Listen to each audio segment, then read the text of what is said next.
Hello, everybody. Welcome into a Friday edition of the Computer America Show. And that young-looking little gentleman with the red shirt is not Charles Tendell.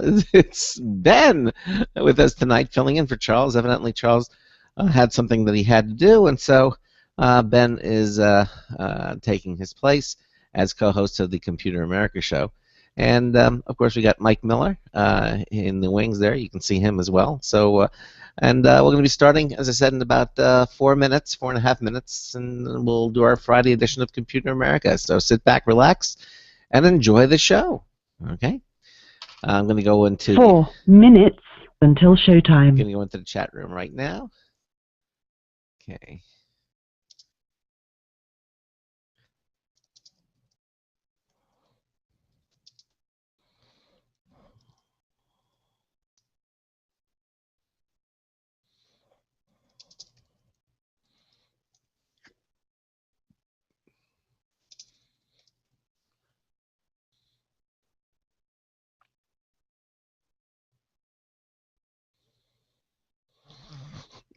Okay.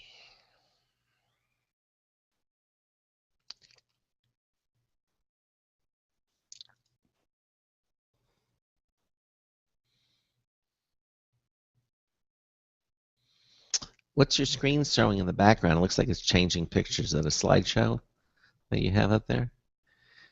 Talking to me? No, I'm talking to Mike. Oh. 3 minutes until showtime. Is that a slideshow, Mike? No, I can't hear you. Your mic's off. Just a screensaver. Oh, okay. All right. I might turn that off if people are watching. So There's daylight out where you are. Yeah. Okay. Yeah. I said it's still daylight where you are. oh yeah, well it's up in Minnesota, so during the summertime we have very long days. Yeah. During the wintertime we do not. You know, we're far enough north. I guess. Oh, okay, there's Addison China.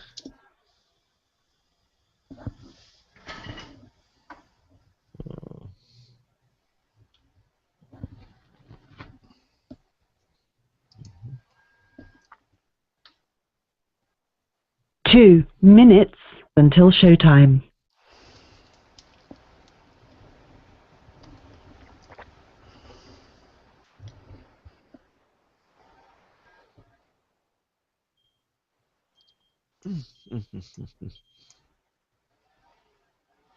So some of the things we're going to be talking about on the show tonight in the first hour, we're going to be talking about Bitcoin. And I know there's still a lot of confusion about it. And we'll talk about it. Mike is actually going to be writing a book on Bitcoin. Right? And then some of the topics we're going to be doing for the second hour will be he's writing a book on Idiot's Guide to Microsoft Excel, eBay, My eBay for Seniors. Maybe we'll talk about the top 100 Windows 8.1 apps. Also, he just wrote an article on the new fourth generation Google Chromebooks just hitting the market. So we got a wide variety of topics tonight. Of course, we'll have our show reminder winner of the week. We'll probably do that in the second hour. 1 minute until showtime. So here we go.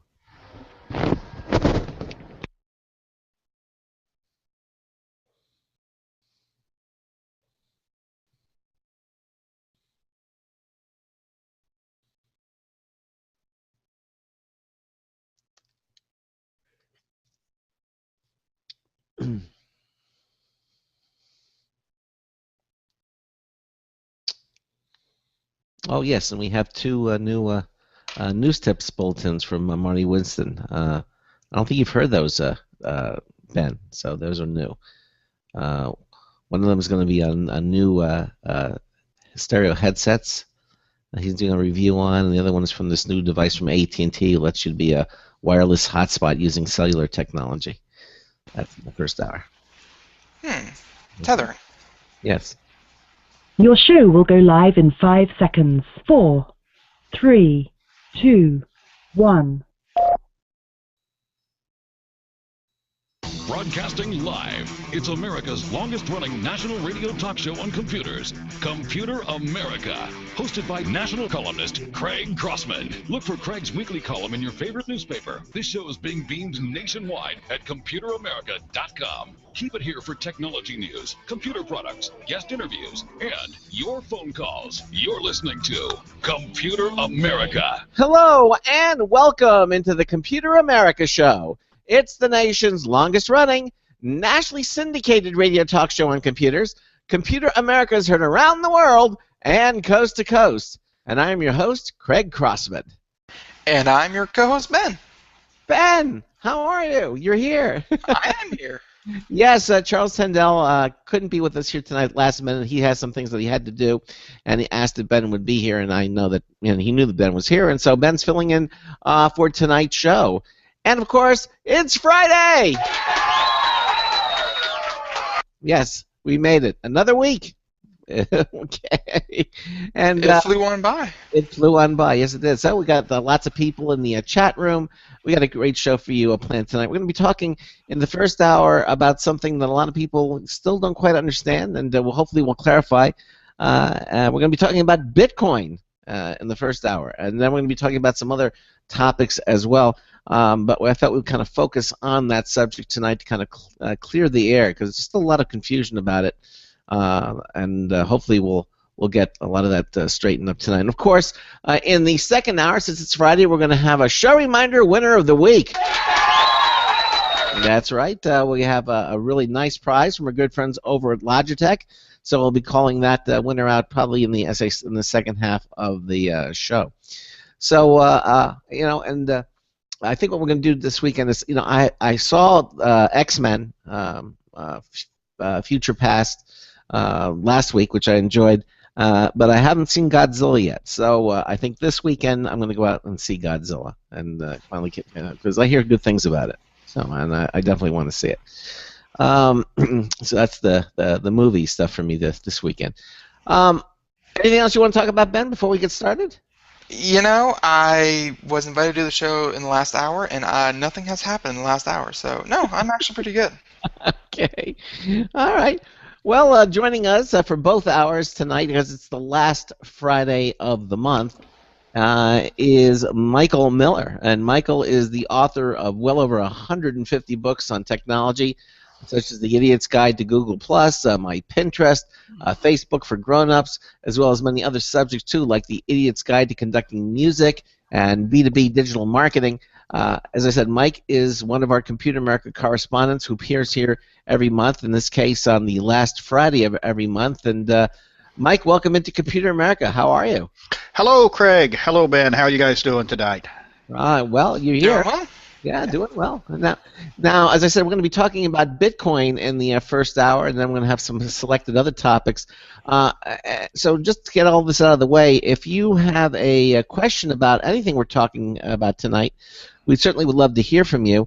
And you can call us. That's the easiest way to get your questions answered at 347-884-8881. That's 347-884-8881. 8881 will get you on and get you through. We also have email. It's live, Live, at computeramerica.com. Okay? And we also, we have our live interactive add-on chat room. From our homepage at computeramerica.com, under the first pull-down menu, you'll see chat room/video. There's also a button on the homepage. You click it. It'll take you to the chat room page where it'll ask you to enter in a username. That's the name you'll be known by when you go in there. Click the sign-in button, and your Java-enabled browser on a Windows machine, Mac, Linux, they all work. Will move you into the Computer America chat room. And yes, there's been another Java update again, and this time I didn't fall for it. So I'm not upgrading to Java for at least the next week or two to give everything kind of time to catch up, because last time I did it, I was in a world of hurt. You can update if you want to, but it's at your own risk. And also sharing that chat room page is our live Computer America video stream, where you can not only listen to the show, but you can watch the show. You can see Ben. You can see Mike. You can see, well, you sort of can see me. And You can't see Craig yet. That's Craig is still in development. He's yes, but you can see Ben and you can see Mike, and you can kind of watch and participate. And of course, our live Computer America video streaming page is brought to you by Other World Computing. Quality products, expert support since 1988. They're now celebrating its 25th anniversary. If you have any Mac needs for your Apple computer system, if you need hard drives, solid state drives, memory, they have memory for legacy Macs up to the current time. If you're looking for portable battery for your replacement for your Macs, as far back as 1998, including installation videos showing you how to do it. I mean, they really have excellent support there. Please visit them at www.macsales, that's MACSALES.com. Okay, and tell them we sent you. They even have their own YouTube channel. We're going to bring more news about Mac Sales, Other World Computing next week. We're going to have a lot more details about them. So looking forward to that. Okay, so let's see. Did I forget anything else? No. Okay, so what we're going to do is kind of start off with Bitcoin. Now, we've talked about it. I know Charles is sort of not heavily, but he certainly invested in Bitcoin. And yet there seems to be all this confusion about it. And I understand, Mike, that you're going to be writing a book about Bitcoin. Is this correct? Yeah, I'm actually smack dab in the middle of it right now. The book is going to be called The Ultimate Guide to Bitcoin. It'll probably be released, well, we're already into the summertime, so probably sometime this fall would be my guess. Okay. But it is kind of the guide to Bitcoin for anybody who wants to know what Bitcoin is. I mean, obviously there are some individuals, quite a few already involved with Bitcoin in trading, exchanging, using, investing in, whatever they decide to do with it. But there's a lot more people who've maybe, heard about it on the news, typically not good news, but they've heard about it on the news or seen it on the tech news, or they've heard about it here or there, and want to know, what the heck this thing is, and should they be involved with it? How safe is it? How, everything about it, and that's what we try and cover in the book. Well, because you hear all kinds of different things. A lot of the stuff you hear is negative. I mean, a lot of the stories you hear about it is bad things about Bitcoin, or bad things to people who have Bitcoin, or people who try. And there's more. At least it seems to me that there's more bad press than there is good press about it. I would agree with you. I actually start off the first chapter of the book with a section called Bitcoin in the News, where I just go over some of the recent news stories. And you're right, there's much more negative news about Bitcoin than positive news. You hear about, Bitcoin exchanges being hacked. You hear about them going bankrupt. You hear about, the SEC saying that, issuing a warning about how risky it is. All this stuff. You don't necessarily hear the good news, such as, the bigger companies who are now accepting Bitcoin for payment, or the hedge funds and investment firms who are setting up new Bitcoin funds, like the Winklevoss twins, the guys who thought they were involved with Facebook and ended up suing Mark Zuckerberg about something. Yeah, well, they're starting a new exchange-traded hedge fund on the NASDAQ stock exchange. They're going to call it the Winklevoss Bitcoin Trust. I mean, that's very imaginative, and they're going to be issuing a $20 million IPO on it. So that's pretty good news. You also don't hear, or maybe you do hear, about some of the pricing on Bitcoin. The fact that, 2 years ago, Bitcoin was worth, about $5 per Bitcoin was the exchange rate. Mm-hmm. 1 Bitcoin equals $5. Today, I've got to look it up here. The closing rate, the closing exchange rate on Bitcoin today, which is May 30th, if you're listening to this on tape delay, the closing price was $616 per Bitcoin. Wow! In fact, just over the past 2 weeks ago on the 18th, that's about 2 weeks, isn't it? Yeah. The closing price was $444, and it's gone from $444 to $616 in just 2 weeks. Yeah, I mean, it's increasing at a rate of 2 or 3% per day. But is it bouncing all over? I mean, did it also take a nosedive? Yeah. In fact, this is actually lower. At the highest point, which was, when was this? This was about in December, okay? Uh-huh. at about the highest point, the exchange rate was, depending on where you looked, around $1,150, $1,150. Wow. And now it's down to 600, which is up from 4. Yeah, it's bouncing all over the place. I got to tell you, the Bitcoin market today reminds me a lot. I'm having flat deja vu, acid flashbacks of the tech bubble back in 1999, 2000 or so, when everybody was investing everything they could in tech startups and stuff, and the price was up and down and up and down and up and down. Bitcoin is a little bit like that today, at least in terms of pricing. Well, this makes the stock market look like, child's play. I mean, Makes the stock market look very, very safe. Yeah. It's what it I mean, does. why don't you just buy commodities and be real safe? Exactly. Yeah. I mean, so something that's so volatile. I'm going to get into what it is and everything. Okay. Why are I'm having trouble. I'm having signal cutouts here. I didn't hear a thing of what you said there. I just said with the market With so much volatility, why is Bitcoin still a thing? I'm assuming is what Craig's going to ask. I mean, if it's up and down, you really don't have a definitive value for these Bitcoins. Why is anyone even caring about this thing? I have bandwidth trouble. I cannot. None of that came through. I am sorry. Okay, let's try it again. I'm going to log off and log back on, and maybe that'll solve my problems. If you can keep going without me for a little bit. Sure. Yeah. With Michael taking just a second to fix his technical problems, the best I could, Craig, I'm assuming that question that I asked Michael earlier was what you were trying to get by, right? Yes, exactly.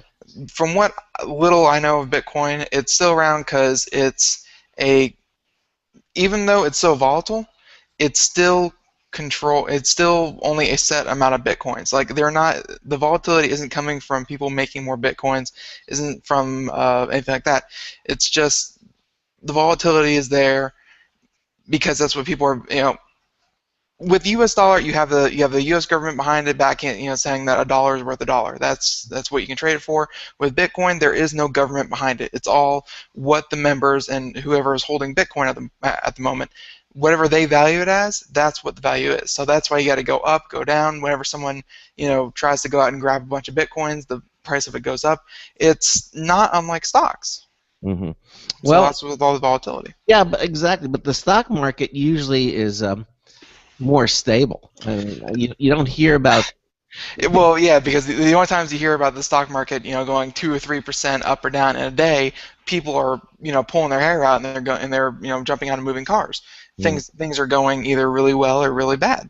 But with Bitcoin, I get this feeling that a lot of people, like Charles, if you ask Charles, hey Charles, so what's your retirement plan? He's not saying, well, I'm stocking up on Bitcoins. I think a lot of people that use Bitcoins, they aren't actually, I don't want to say actively investing in them, but they aren't using that as part of their retirement plan. Yeah. It's just they have Bitcoins, they're getting more Bitcoins, and if they can, they're trading them for goods or services, but they aren't actively investing in Bitcoin. Now, Mike, I see you're back again. I am back, and I can hear everybody. I don't know what happened there. Perfect. The evil Bitcoin police came after me or something. Well, now, go ahead. We're trying to find out why Bitcoin is so volatile, so unstable, and why it's up and down and up and down. Like it's a real roller coaster ride. Well, here's the deal. Bitcoin is a virtual currency. It doesn't exist. I mean, there's no physical Bitcoin that you can hold. It's not backed by anything, like the dollar used to be backed by the gold standard, by gold. It's not backed by anything. It's purely exists on faith, really. And it's also does not have any central banking authority. There's no central authority behind Bitcoin. It's just kind of out there collectively. It's an open source thing. And because it's not backed by any government, it's really not tied to any currency. So it really is total speculation. Even though we call it a virtual currency, in many ways it is like a security. It's like trading stocks. A Bitcoin is worth only as much as somebody wants to pay for it at this moment in time. There's nothing physical that it's backed to. There's no traditional currency that it's backed to. So if somebody wants to pay $600 for a Bitcoin and somebody's willing to sell it for 600, then right now Bitcoin's worth 600. If tomorrow, for whatever reason, because of some bad press or it's just a slow day or somebody's not feeling good or whatever, and somebody only wants to pay $500 for a Bitcoin, well, that's what it's worth tomorrow. So it very much is. In terms of its pricing anyway, it's more like a stock or a security than it is like a currency. Now, it is a currency also. I mean, it's one of these things, it's different things to different people, but in terms of the pricing, that's why it fluctuates. The pricing is literally, whatever somebody's willing to pay for it at this point in time. Well, the adage is it's when you're investing in artwork or something, or it's only worth what someone is willing to pay for it, and so when you buy, let's say, a Picasso, and you bought, and you spent a few million on it, and I don't know, and then you can't find any Picasso buyers at the moment, you have to kind of ride it out. But there are some things that kind of have inherent value. I mean, when you look at a Van Gogh or whatever, there's always going to be people who want that. But we're not talking about artwork here, and we're not even talking about stock in a company here with Bitcoin. Bitcoin is kind of a unique animal and unto itself, which kind of makes it extremely interesting. And so I guess what we should do at this point is kind of explain to our listeners what exactly Bitcoin is, and to kind of to start the ball rolling here. Well, like I said, in some ways it's different things to different people. It can be a currency, that is, you can use it to pay for things online. There are retailers now like Overstock.com who will accept payment in Bitcoin. To other people, it is an investment, really, or something to speculate in. You buy it with the hopes that the price goes up and then you sell it. You really don't use it as a currency. You use it more as a security. If you want to be really technical about it, it's just a bunch of ones and zeros. A lot of techie types like it because it is a very technical currency. It's based on open source software and that sort of thing. There are other people who view Bitcoin as a way to conduct private financial transactions. I mean, because it's not tracked in any way, you can use Bitcoin to pay for things, like illegal drugs or whatnot that you might not want your transactions to be traced, and not just shady activities. I mean, Bitcoin is also a very easy way to transmit funds from one country to another, because you're not really regulated by any one country. There are other folks who kind of take that to the extreme, kind of financial libertarians who really they want to get rid of the whole central banking structure and see Bitcoin as a way to do it. They want to destroy the Fed and all the centralized banking and all this stuff, and they're really into that. In fact, when I was writing the book, I came across an interesting fact. University College of London did this. That said that 44%, now this is almost half, 44% of Bitcoin users today identify themselves as either libertarian or anarcho-capitalist. That is anarchist, essentially. And if you say, oh, that sounds a little high, and it really is. The general population, only about 2% of the people fall into those groups. But 44% of people using Bitcoin are kind of these libertarian. You don't want to be constrained by the traditional banking system, sort of thing. So there's definitely a libertarian bent to this sort of thing, also. But those are the different ways you can view Bitcoin. I mean, to be precise, what is it? It is essentially a digital or a virtual currency, because there are no Bitcoins. There's nothing physical. It's all done virtually in the digital world. Well, so I guess this begs the question: is if it's all virtual, what stops or prevents people from making all the Bitcoins they want? I'm gonna and just because it's all just ones and zeros. What kind of protection does one have when you buy, let's say, a Bitcoin for $400 or $600? How do I know that that it's just going out in the ether when I'll never see it again? Well, there are protections and there are not protections. Just in terms of a general system, there is a system for creating bitcoins through what's called Bitcoin mining. That is, people to make new bitcoins, they actually come from individuals who are devoting their processing power to running the algorithms that are behind the whole Bitcoin thing. I mean, it's also, in addition to being a virtual currency, it's a cryptocurrency that is based on various cryptographic algorithms and technologies that way. And it's the cryptography behind it that really gives you the protection and the safety. There really is no way to duplicate a Bitcoin. There's no way, for you to, say you're sending 2 bitcoins and only send 1. I mean, it's all very, very regulated numerically, which is kind of fascinating when you get into it that way. And in fact, this underlying structure behind it dictates how many bitcoins can actually be in circulation at any given point in time. That bitcoins are constantly being mined right now to a maximum. The whole system has been set down that the maximum number of bitcoins in circulation, which we're not going to hit for another 20 or 30 years, I don't think, is going to be 21 million bitcoins. And we're nowhere near that now. Nowhere near that now. So in a way, this kind of affects the pricing, because now we're talking supply and demand. If the supply is constrained, which it is technologically constrained, then the more demand you have for that supply, the higher the price is going to go up. Well, but again, and again, I'm speaking from I'm asking the questions hopefully that people would be want to ask, and that is, well, who's regulating people from? I mean, the guy who invented Bitcoin, why can't he just print as many as he want? Or what's stopping some unscrupulous person who has the mathematical knowledge so I know how to do that and makes Bitcoins? What's stopping? Well, you're asking 2 questions. The first question is who regulates it, and the answer is nobody. There are no regulations. There is no insurance. There's no FDIC behind this. If your bitcoins are stored someplace that goes out of business or declares bankruptcy, like Mt. Gox did a few months ago, you're hosed. There's no insurance behind it whatsoever. So there is no regulation that way, other than the community itself is self-regulating. And it really is the technology that's regulating. I mean, there's procedures behind this, and there's checks and double checks. I mean, this is kind of the whole open source concept working in a financial way. That there are rules and regulations. When you make a Bitcoin transaction, that goes into a new block that goes onto the worldwide historical Bitcoin chain, the bit chain. But before that block can be added, it has to be verified cryptographically, I guess is the right word. Has to be verified that way through somebody running it through their computer. It actually takes 10 minutes to verify any transaction that way, and the processing power then earns the person who's doing the verification, earns them new bitcoins. They're actually mining bitcoins at that point in time. This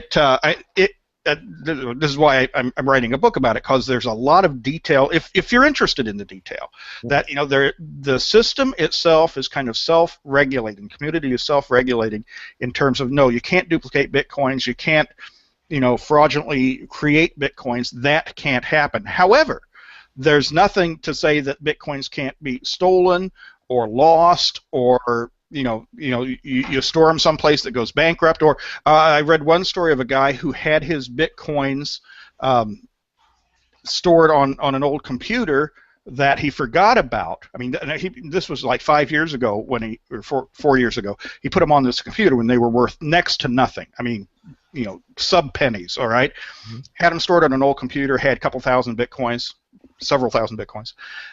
Yeah. The computer broke down, put it in the trash. It's now in a landfill someplace, and those bitcoins are now worth millions of dollars if he could find that old computer again. But he can't, and there's no way to bail him out of it. Well, so you mentioned this Mt. Gox because they were in the news. So this was a company where people would store their bitcoins, and when they went bankrupt, the people were out of luck with the bitcoins just didn't come back into the system again. Well, first of all, theoretically, in most cases, you're going to be storing your own bitcoins in a digital wallet, in a Bitcoin wallet. And your wallet can be on your computer, it can be on your smartphone, it can even be in the cloud. There are cloud-based digital wallets. Mm-hmm. And so, if you're storing your bitcoins unless somebody steals your pass key. It uses public key cryptography. Somebody steals your pass key or guesses your pass key, you lose it. You can have your stuff stolen that way. But otherwise, if it's in your wallet, it's yours, fine. Which is why this guy lost all his Bitcoin when he lost his computer, right? But to facilitate the trading of Bitcoin from one individual to another, we now have a number, several dozen Bitcoin exchanges. And these are websites that work kind of like the New York Stock Exchange does. I mean, the way they work is very, very simple. If you want to buy a Bitcoin, you go up there and you put in a buy order. And you say, I will buy X number of Bitcoin at Y price. Just like you would a stock. This is the way the stock exchange works. Mm-hmm. And if you've got Bitcoin for sale, you say, okay, I will sell X number of Bitcoin at Z price. When the price hits that, go ahead and sell it. And the buy order is when the price hits this number, go ahead and buy it. And that's how the exchanges work, much like the New York Stock Exchange. But why do you need these exchanges? Why can't you do this on your own? Why do you need an exchange? Well, you could, but how are you going to find the people to exchange with? Oh, okay. So they actually a clearinghouse that people come to. Exactly. Okay. All right. Okay. Now, because if you just want to buy something, if you're buying something at Overstock.com or at a retailer that accepts Bitcoins, you don't go through an exchange for that. They have the price there. They say this particular item is worth 1 Bitcoin or 1/10 of a Bitcoin or whatnot, and you go through the rigmarole to make that transaction and pay via Bitcoin. There's no exchanges involved. But if you want, if you want to buy or sell Bitcoin to other individuals, you go through the exchange. And now, because of that, the exchange will actually hold some Bitcoin on a temporary basis. And in most cases, the exchanges started out as individuals, a couple years ago, who've grown into exchanges. Individuals were just facilitating these transactions. Now, have grown into larger firms. And in the case of Mt. Gox, yeah, they had some Bitcoin stored. And what were a few Bitcoins 4 years ago, not worth much of anything, are now worth a whole lot today, right, because of this price thing. And what happened with Mt. Gox, near as I can tell, because every week it seems like the story changed, but it appears that several years ago they were hacked. And someone, stole some of the Bitcoin, stole some of the passkeys and got the Bitcoin that they hacked.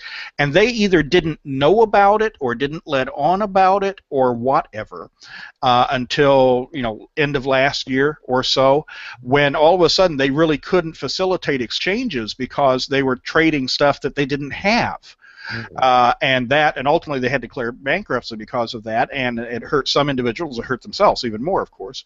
But it was a case of really bad security and technology. I think the technology behind the security that caused their problem. Some people were saying the Mt. Gox thing was the death of Bitcoin. Obviously, that hasn't been the case. It was just really, one poorly run business. And in this business, it's like, do you want to do your banking at a poorly run bank? No.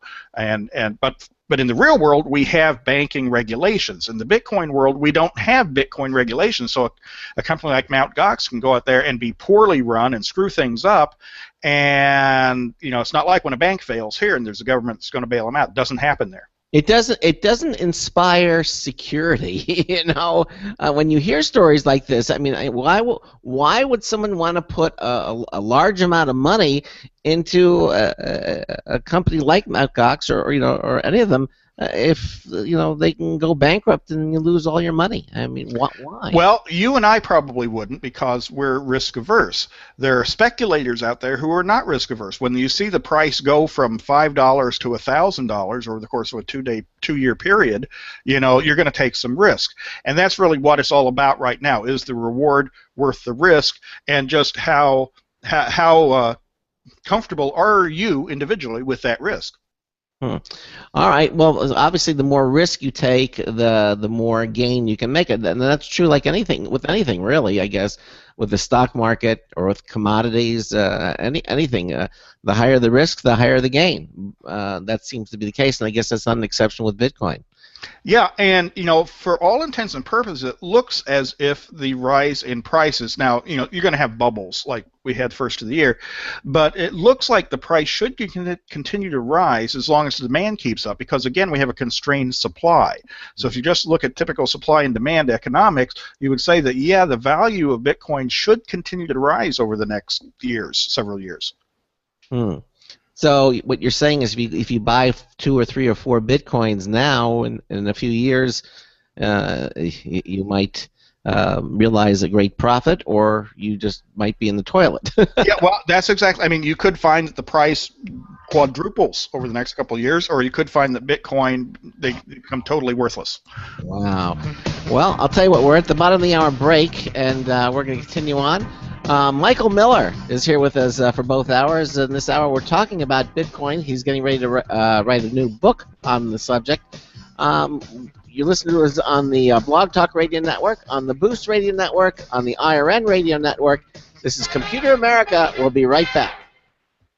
Hey everyone, have you heard about the No Hair Removal device that's sweeping the globe? If you want to go weeks without shaving and get smooth, professional quality results, here's our favorite host, Cheryl, for No Hair Removal. Thanks. Hey gals, I love talking about my No. It's this cute little hair removal system that you can take with you and use almost anywhere at home or on the road. No more expensive in-office treatments, painful waxing, and no more wasting your valuable time. Got unwanted facial hair? No has patented Thermocon technology that works on all hair and skin colors, so it's perfect for using on all body parts. And now you can take advantage of this incredible risk-free trial. Get the No, the facial kit, a travel case, and a $100 discount shopping card, and you don't risk a penny to try it. Try the incredible No hair completely risk-free. Call 1-800-953-5415. That's 800-953-5415. 800-953-5415.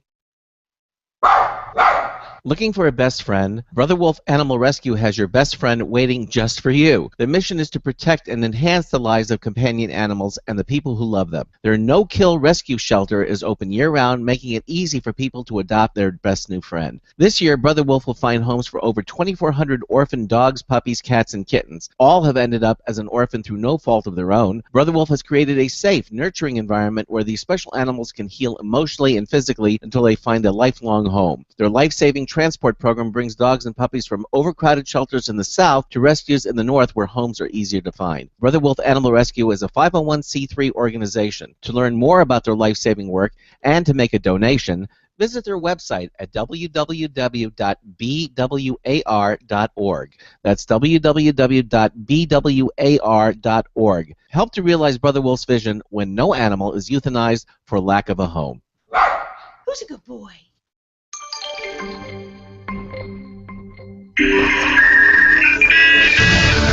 Hello, this is Marty Winston for Computer America with a News Tips Bulletin review of the Netgear AT&T Unite Pro. I have to say, the idea of a Wi-Fi hotspot based on a cell service connection did not at first seem to be a great idea. Then our AT&T Share plan bumped us up to 10 gigabytes per month. And at the same time, we got pitched by the PR agency to review their smartphone-size AT&T Unite Pro device built by Netgear. A few things came to mind. We can use it on car trips to connect our tablets, when walking in cities to keep Wi-Fi searches from draining our handset batteries. And I can use it at trade shows when casino lobby connections are a gamble. The Unite Pro is a dual-band unit, dual Wi-Fi bands. So higher bandwidth options are available than with many single-band units, and it supports connections among up to 15 devices. Our biggest challenge was a screwy touchscreen. Using a fine-point stylus, a rubber stylus, and fingertips, it took more than 150 keystrokes to get the 18 characters we wanted to appear, but user entry is rare with this device. Its internal battery means that you can connect its micro USB charging port to a car's USB adapted 12-volt plug, and it can keep running after you turn the car off. Bottom line, the Netgear AT&T Unite Pro gives us high Wi-Fi bandwidth for lots of gear in places that are otherwise Wi-Fi deprived. This is Marty Winston at the News Tips Bulletin for Computer America. Welcome back to the Computer America Show. I'm hoping I'm bringing it back at the right time. Yes, you are. Perfect. We have Michael Moon with us here, and we're talking about cryptocurrencies and Bitcoin in particular. And since he will be releasing a book come fall on the subject matter, and I mean it's a great system for those, I guess, who like it. I mean, if you wanted to sit in a corner and say, I don't want anything to do with Bitcoin, it will probably never affect your life.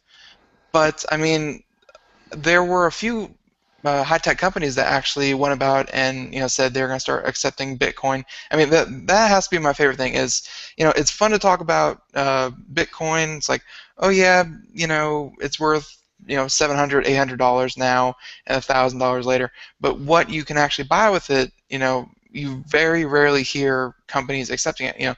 Maybe a pizza company here, maybe something here, and like you spend like 2 Bitcoins, which would theoretically be $1,400 or so, and you get a pizza for it, most expensive pizza ever. But at the same time, you got companies like Tesla, I think, said that they were going to start selling their cars for Bitcoins. Amazon also accepts it now, right? Amazon accepts it. I believe there was SpaceX who is going to start pioneering space tourism, so that they were going to that when they came out with space tourism, they were going to accept Bitcoins as a form of payment. I mean, are more and more I mean, just for you, Michael, in all your research, are you seeing how many companies are actually accepting this type of currency? Well, it's small enough that we can still talk about them, as opposed to saying everybody is. We're citing individual examples, but it's growing every day. In fact, it's not just online companies. I mean, I've read about, a pizza joint in New York and a hairdresser here and whatnot who are also accepting Bitcoin in the real world. Here's one I particularly like.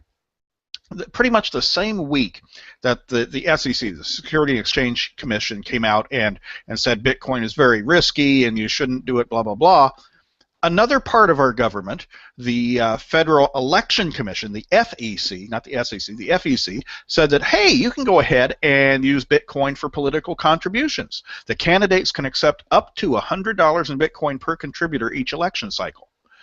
So, even the U.S. government is saying, yeah, there might be something here to it.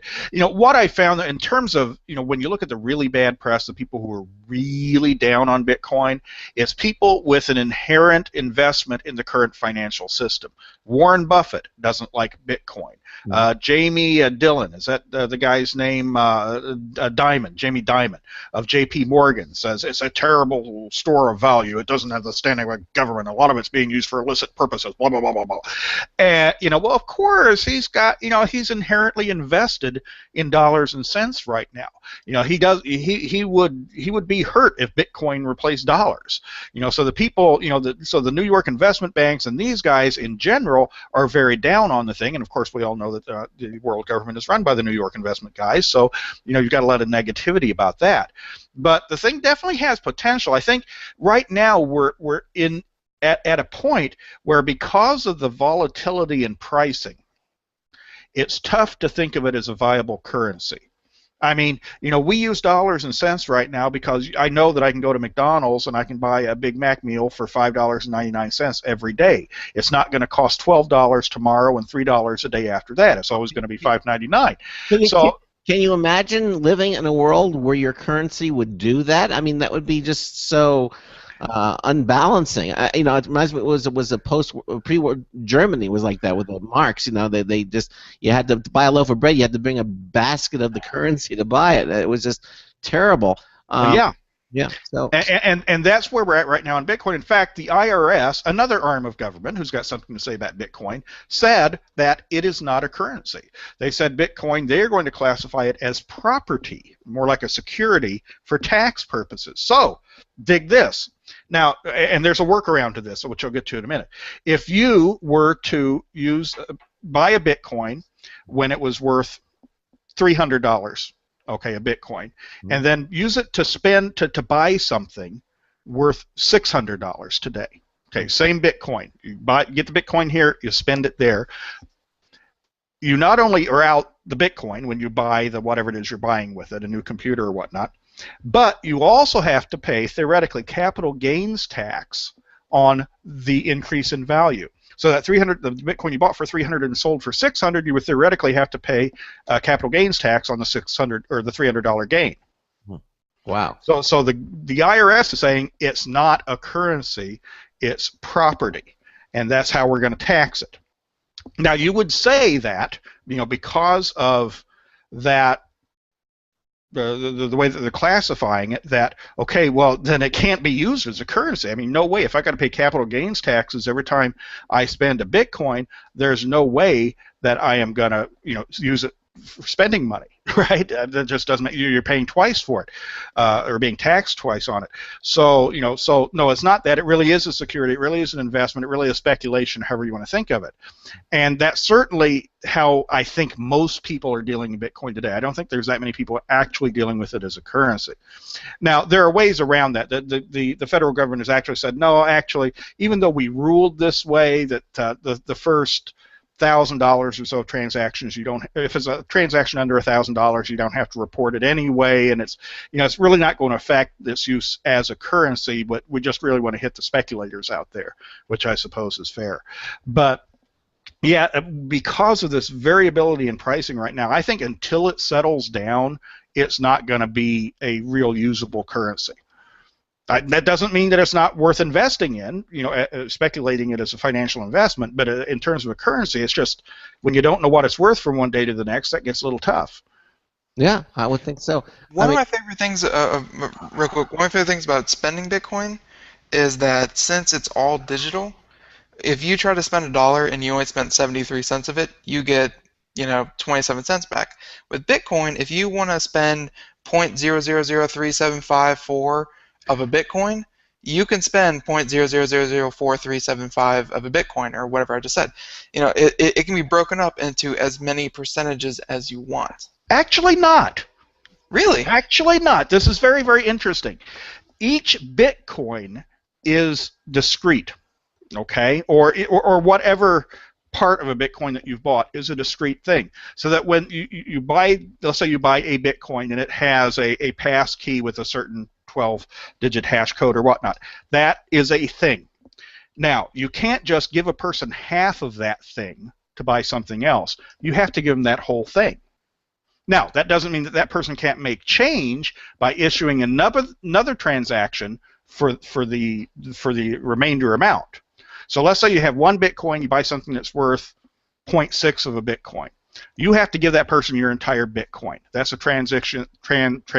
He now owns that Bitcoin. He then issues you a new transaction for the remainder, which is 0.4 of a Bitcoin, which you now own that new 0.4 Bitcoin transaction, which actually, if you want to get real technical about it, you actually don't own Bitcoins. You own the transactions. It's the transactions that are tracked. It's the transactions that are encrypted and that are verified and added to the Bitcoin blockchain.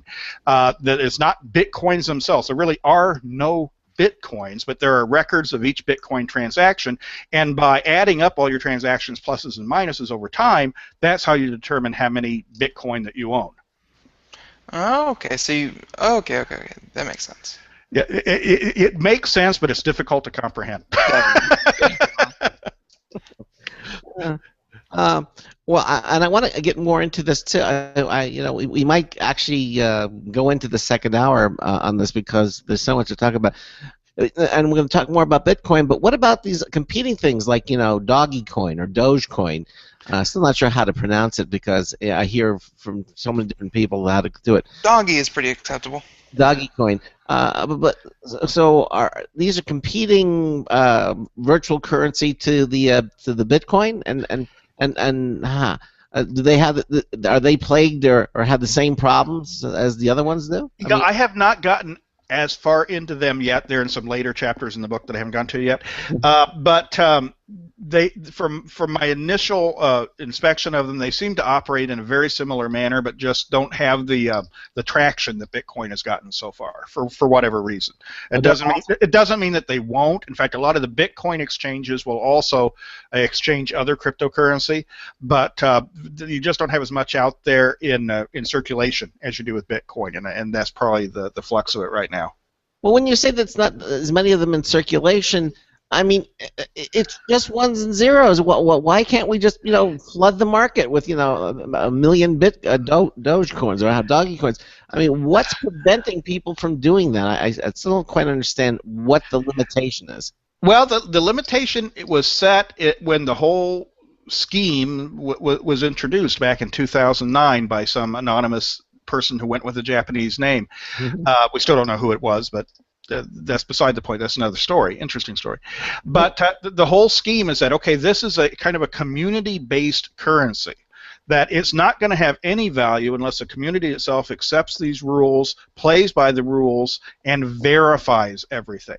I mean, you cannot you can't just put a Bitcoin out there, because the Bitcoin mining operation, which is thousands of individuals running, more than individual computers, are going to be verifying the checks and balances and the cryptographic this and the hashtag that and the pass keys over here. And if it doesn't add up, it doesn't get added to the Bitcoin chain. I mean, it's just the way it is. You can't go out. I mean, if you went out and created your own Bitcoins, it wouldn't be a Bitcoin. It would be another currency that you would have invented at that point in time.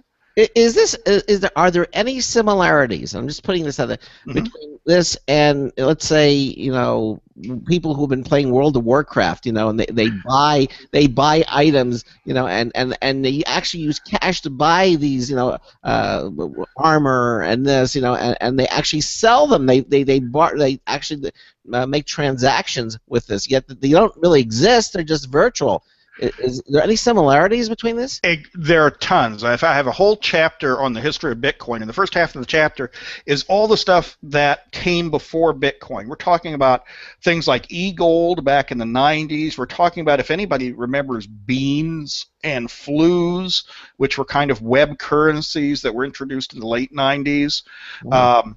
Linden dollars, which is the virtual currency in Second Life, is probably the closest analogy here. But even something like Facebook credits, which don't exist anymore, but they did at some point in time, or Microsoft's Xbox credits, whatever they call those things, they're essentially currencies within their closed world.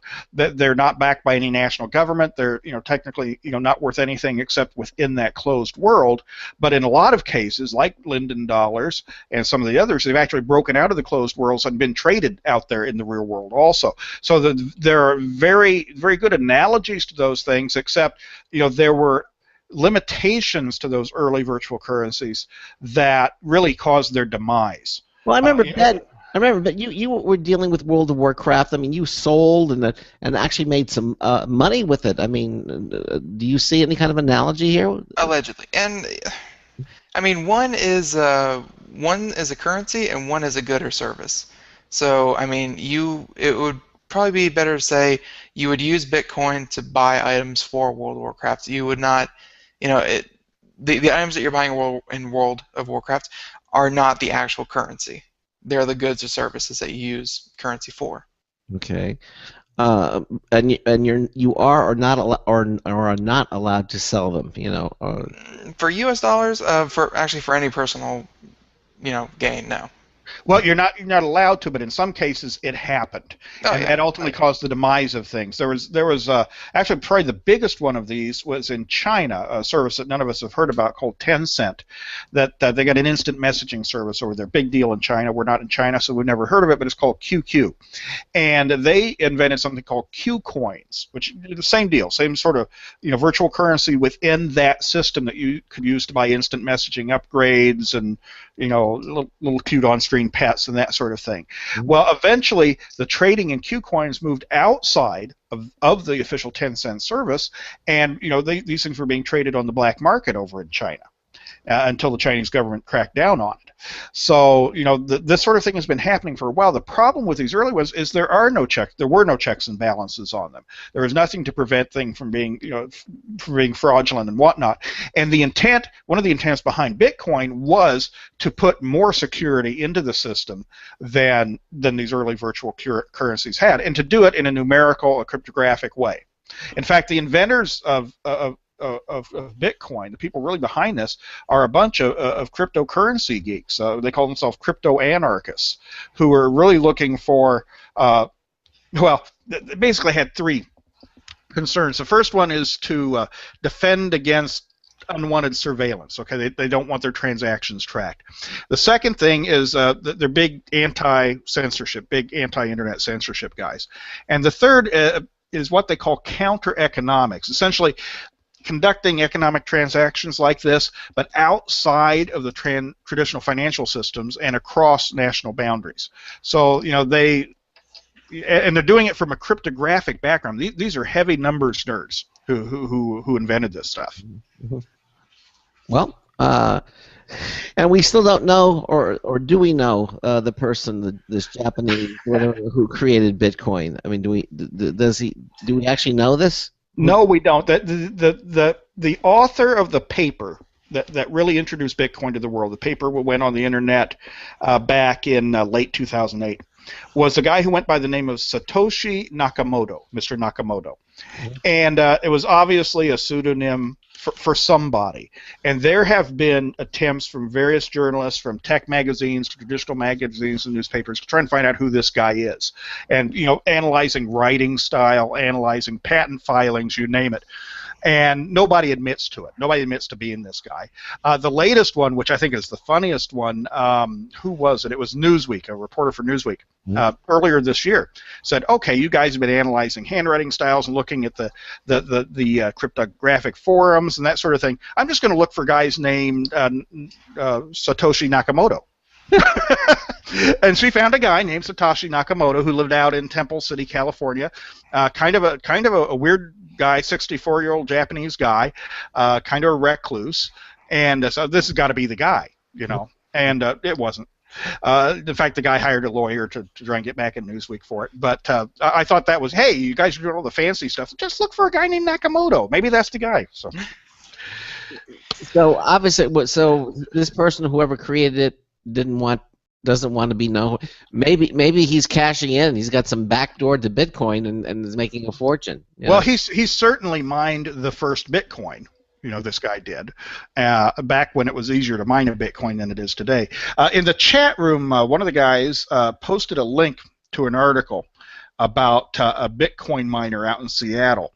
That if you're in the chat room, go ahead and click that link. It's really fascinating when you talk about, you know, why you just can't make your own Bitcoin. This guy, it shows a picture of his operation. This is not a guy in his basement with a desktop computer. He's got a warehouse filled of computers who are doing the processing power behind this Bitcoin mining. In fact, it's virtually impossible now for an individual to mine a Bitcoin. There are some Bitcoin mining collectives where people band together into a group to do the mining, or you have guys like this who has a warehouse full of equipment and is apparently mining, what's they say here, $8 million worth of Bitcoin a month? Wow. Yeah. But obviously he's spending a lot of electricity to do that and has a lot of investment in equipment to do it. But it's kind of fascinating what goes on numerically to make all this happen and all the computer processing power that's necessary. So basically, define the process of mining. When you say mining a Bitcoin, what does that actually mean? Well, what happens is when somebody makes a transaction, when you buy or sell a Bitcoin, that transaction has to be verified. Now, there's public key encryption involved. There's passcodes. There's a lot of cryptography involved in checking the transaction, to verifying it. So a lot of processing power has to go into verifying that transaction. Like I said, it takes about 10 minutes to get a transaction verified, if that tells you something in terms of processing power. Well, the people who do that verification, or like this guy in the article that was in the chat room, that they're devoting their computers, their processing power to do this heavy number crunching, and basically what is heavy number crunching to verify the transaction. Now, to repay them for that, they're not doing it out of the goodness of their heart. When they verify a transaction, they earn a Bitcoin. Okay. So it's not so much that they're not mining a Bitcoin up from the bowels of the earth. I mean, mining is kind of a weird word to use in this. The mining actually refers to the verification of a transaction, but then the reward for that is the issuance of a new Bitcoin. Okay. So how is he making $8 million a day with this? He's verifying a lot of transactions, or $8 million a month, I think it was. But yeah, he's verifying a lot of transactions. And this is perfectly legal. Well, there's no legality behind it. Remember, this isn't backed or organized or run by any world government at all, but it is kosher or official within the Bitcoin community. That's how it was designed to work. Okay, so basically, so his overhead, so he's using 1.4 megawatts of electricity, which is enough power to power a town, according to and he's got this, and the capital cost to initially buy all these rigs would also have been significant, with a single Neptune mining rig costing $13,000. So he's heavily vested in this mining operation that he has. He's got warehouses. Mm-hmm. And certainly in the early days of Bitcoin, an individual could get in and do this because there were fewer transactions going on and that sort of thing, and the cost of verification was probably less than it is today. So an individual could get in and do it, and that's how a lot of people initially made Bitcoin money. Today, no, an individual's, you're not going to make money doing this. It's got to be a collective, or it's got to be, some guy like this who's invested heavily into it, or even a company investing heavily in it to make money by mining Bitcoin. Today, the money in Bitcoin is really going to be made by speculation, by the rise or fall of Bitcoin pricing. So because he started earlier, he was able to pull this off, or if he was now, what he's, I mean. Well, I mean, if you were going to look at it this way, if you were going to compete with this guy, how much would you have to invest? It'd be considerable, right? Right. So in other words, in order to do this, you have to compete with him. Is that what you're saying? Yeah, exactly. Because there is competition for Bitcoin mining. Because you say, well, it's free money. Well, it's not free money because you've got to invest in the electricity and the equipment and everything. But I mean, yeah, you can get Bitcoin this way. Because of that, there is heavy competition to verify these Bitcoin transactions. So it's basically whoever can get there first and do it fastest is going to get the verification business. And that's what he's trying to do. Yeah, he set. I mean, look at it's massive what he's got there. But yeah, he's set up to do that. Yeah. Is this what Mt. Gox would have done too? No, Mt. Gox is not doing verification or mining. Mt. Gox is just doing the exchanging. They're essentially functioning like the New York Stock Exchange, but in a much more shadier fashion, apparently. So basically, what he's doing, he saw an opportunity here. Nobody else was really doing what he did, and he figured, well, if I invest in so much of this equipment and do this, I'll probably clear some profit. Yeah, I mean, it doesn't say so in the article. I'm going to guess he was in it on a much smaller scale at the beginning, and grew along with the growth of Bitcoin. Because again, the expense of setting something like that up from scratch today would be prohibitive almost. Right, and he even at $8 million in 2 months, it would be you can find investors, if they think that something's profit. I mean, and we're seeing more of that. We're seeing more big businesses and hedge funds and venture capital funds and that sort of thing getting into the Bitcoin business, investing here, there, or wherever. I mean, there's been some interesting announcements just over the past couple months. Well, like the Winklevosses or Winklevi or whatever the plural of that is, getting into it, and other venture capital funds getting into it, and other big companies getting into it. That obviously people are seeing an opportunity here, and there's probably a lot more opportunity in a lot different opportunities than what we've even imagined so far. I mean, I read an article today about the dealing in Bitcoin derivatives, that is, placing, dealing in Bitcoin futures, which does not exist today, saying, well, there's probably an opportunity for that. I mean, you know how these financial guys are. They can take any single transaction and split it up 52 different ways, so you make money if it makes money, and you make money if it loses money, you make money if it goes up, you make money if it goes down, whatever. Once these guys put their mind to it, they can find a lot of different ways to make money off Bitcoin that currently don't exist today. Wow. Okay.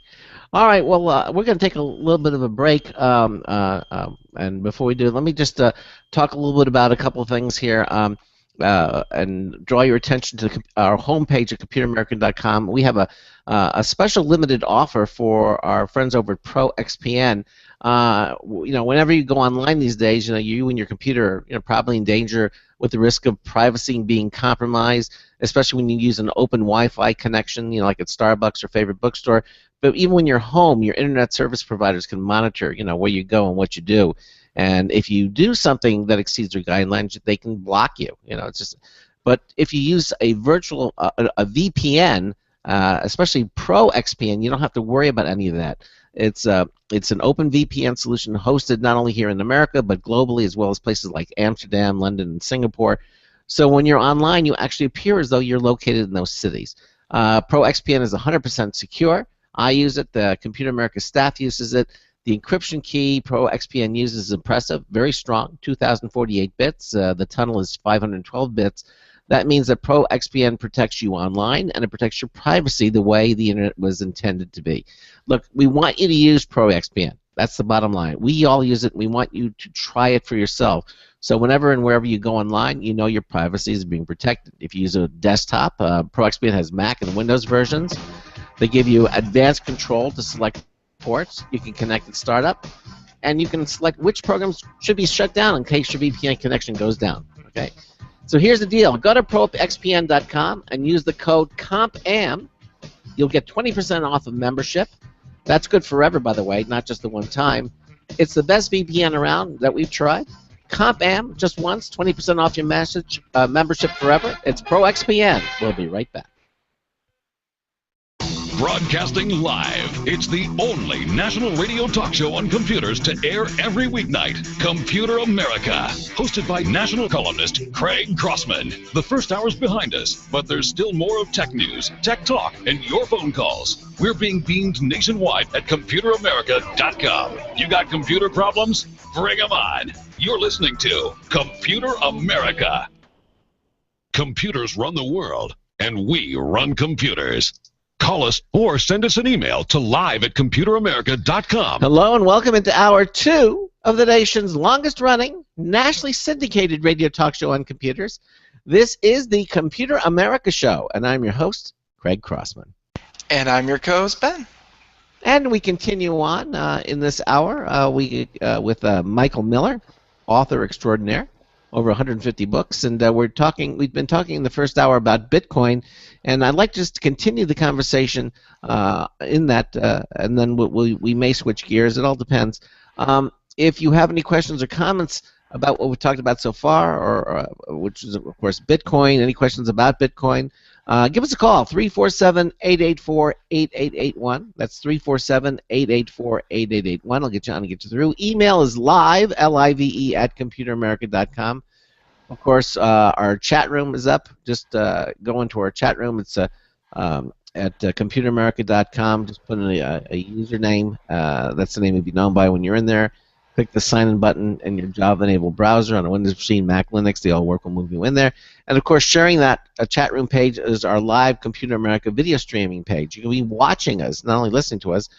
That's brought to you by Otherworld Computing, quality products, expert support since 1988. Please visit them at www.macsales.com. Coming up a little later on the show, this week's show reminder winner. We'll be announcing that person as well. So I want to continue a little bit more with the Bitcoin, because it's again, hopefully we're clearing up a lot of the confusion. I know you're writing a book on it, Mike, and the book's going to be coming out sometime in September, you said?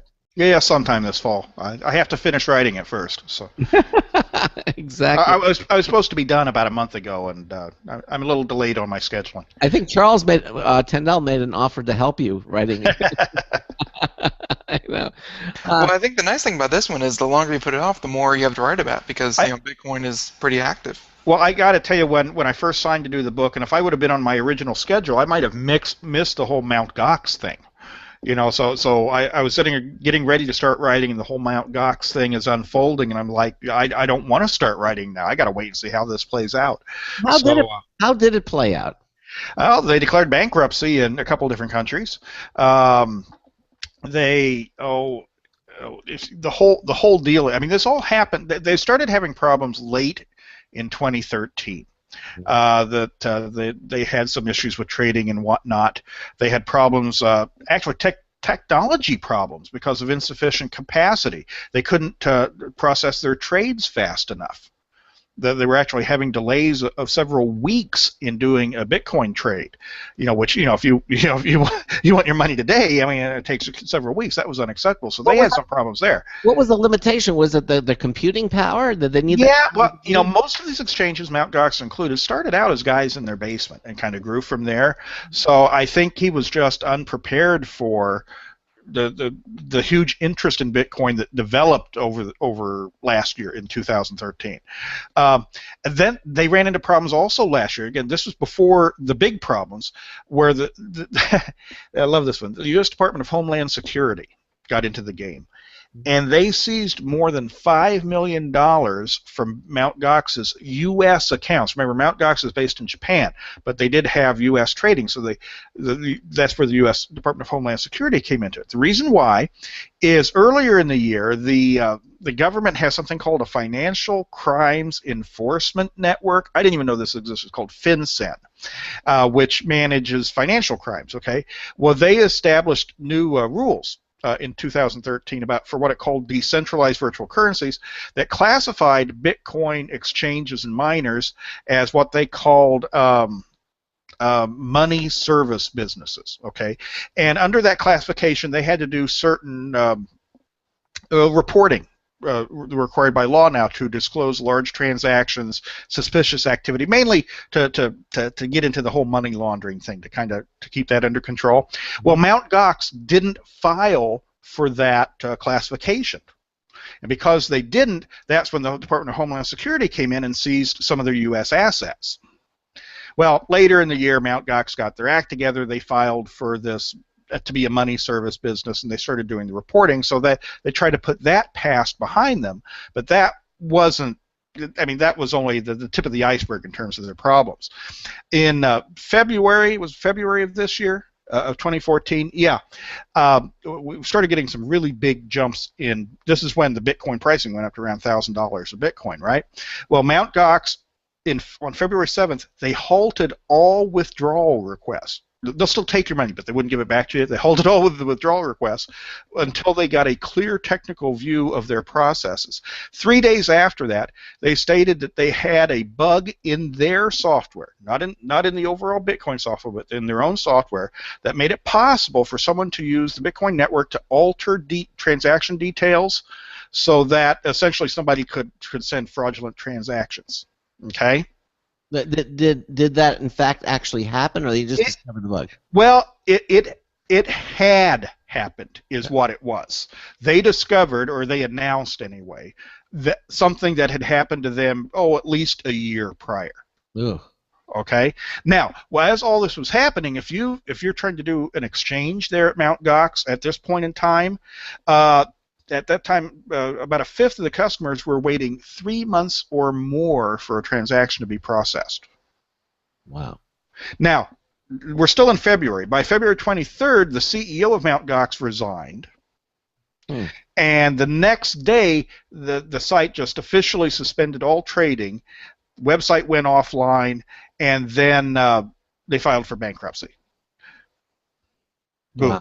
The cause of all the problems, the company later reported, it took a little bit for time for this to come out, was they lost more than 750,000 Bitcoin of its customers' Bitcoins, as well as 100,000 or so of its own Bitcoins. They had their own store of Bitcoins.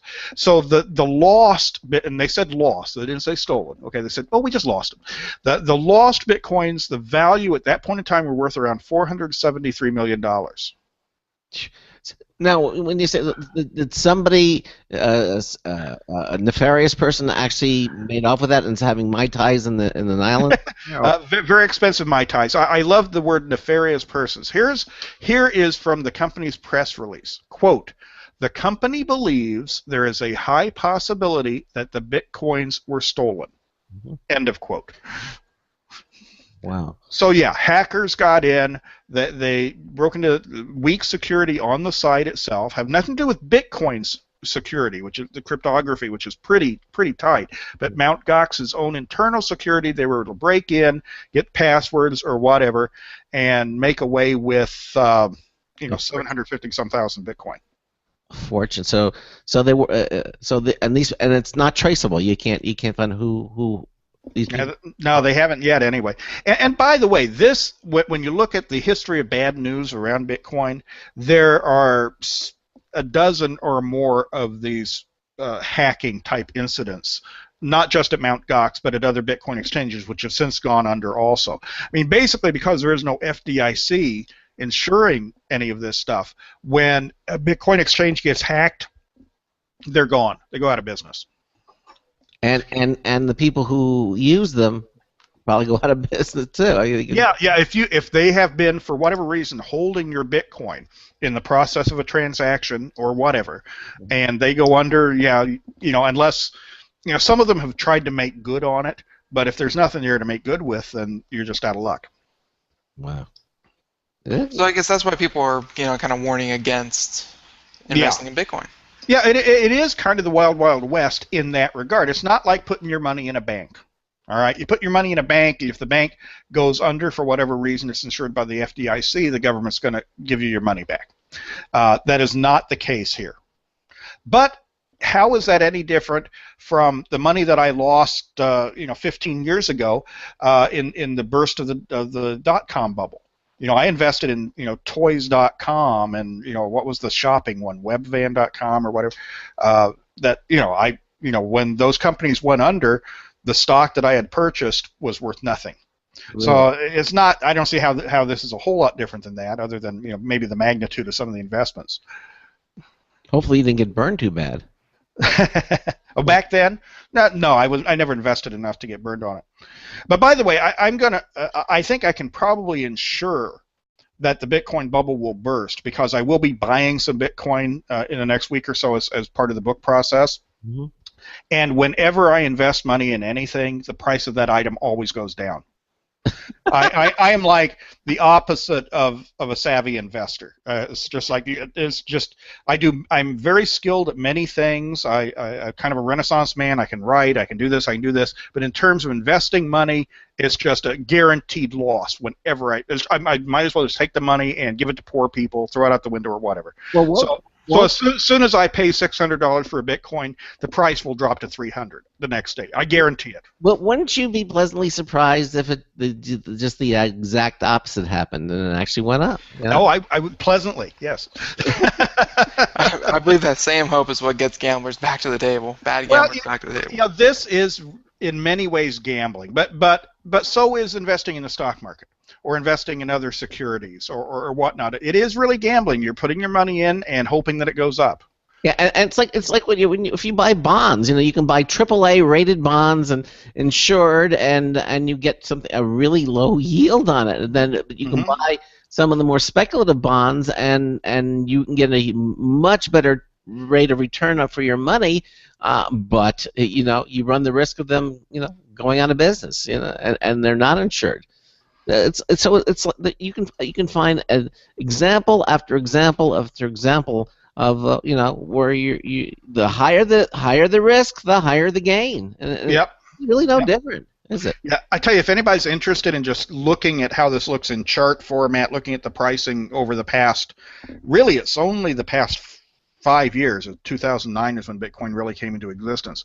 Go to a site called CoinDesk, CoinDesk.com, and they have a Bitcoin price index. They have a lot of you click either data or price on the homepage, and you can find lots of information about Bitcoin and charts and whatnot. So it's all very, very interesting if you want to look at it historically. I think Addison in the chat room wants to buy one, but he wants you to send him an email after you buy it.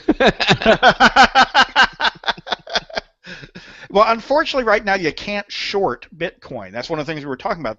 Bitcoin derivatives. That sooner or later the financial guys are going to get into the derivatives market here, where you can short a stock. You're essentially betting for the stock to decrease in price.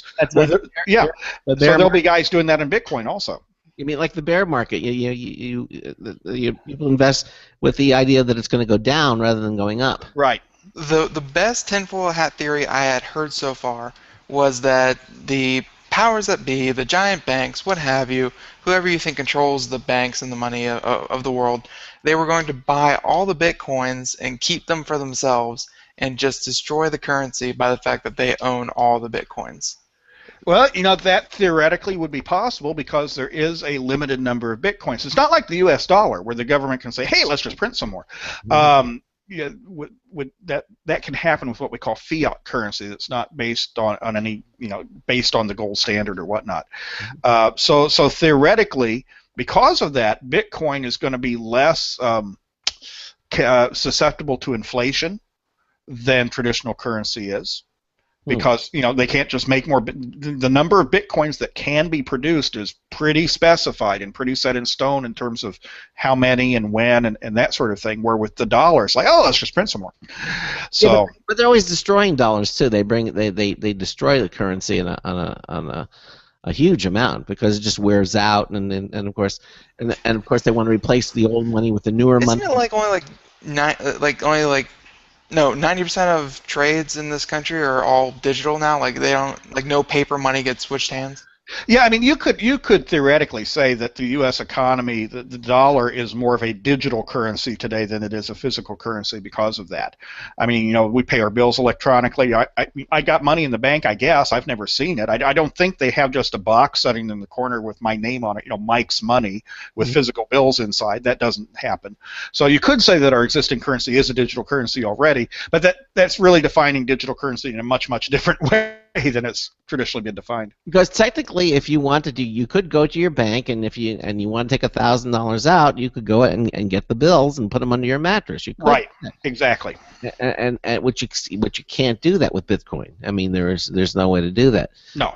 You can sell your Bitcoin and get cash for it, but then you don't own the Bitcoin anymore. Well, you can if there's somebody willing to buy it. Yeah. Right. And that's the big question, So if I have 10 Bitcoins and I want to sell them, I got to go find somebody, and that's why I need a clearinghouse who's going to take a little bit of a bite out of it, when I use them, right? Exactly. Now there are some new companies. I want to mention a couple of these that I don't have the full details on yet because they've just been announced. Literally 2 weeks ago, less than 2 weeks ago, a company called Circle launched, and their website enables you to purchase Bitcoin in any amount you choose, and then spend them on online shopping at real world merchants and that sort of thing. And from what the site is saying, it's not going to operate like a traditional Bitcoin exchange. They're literally going to have a fixed exchange rate at least for that day, and will pay you real money for it, traditional currency.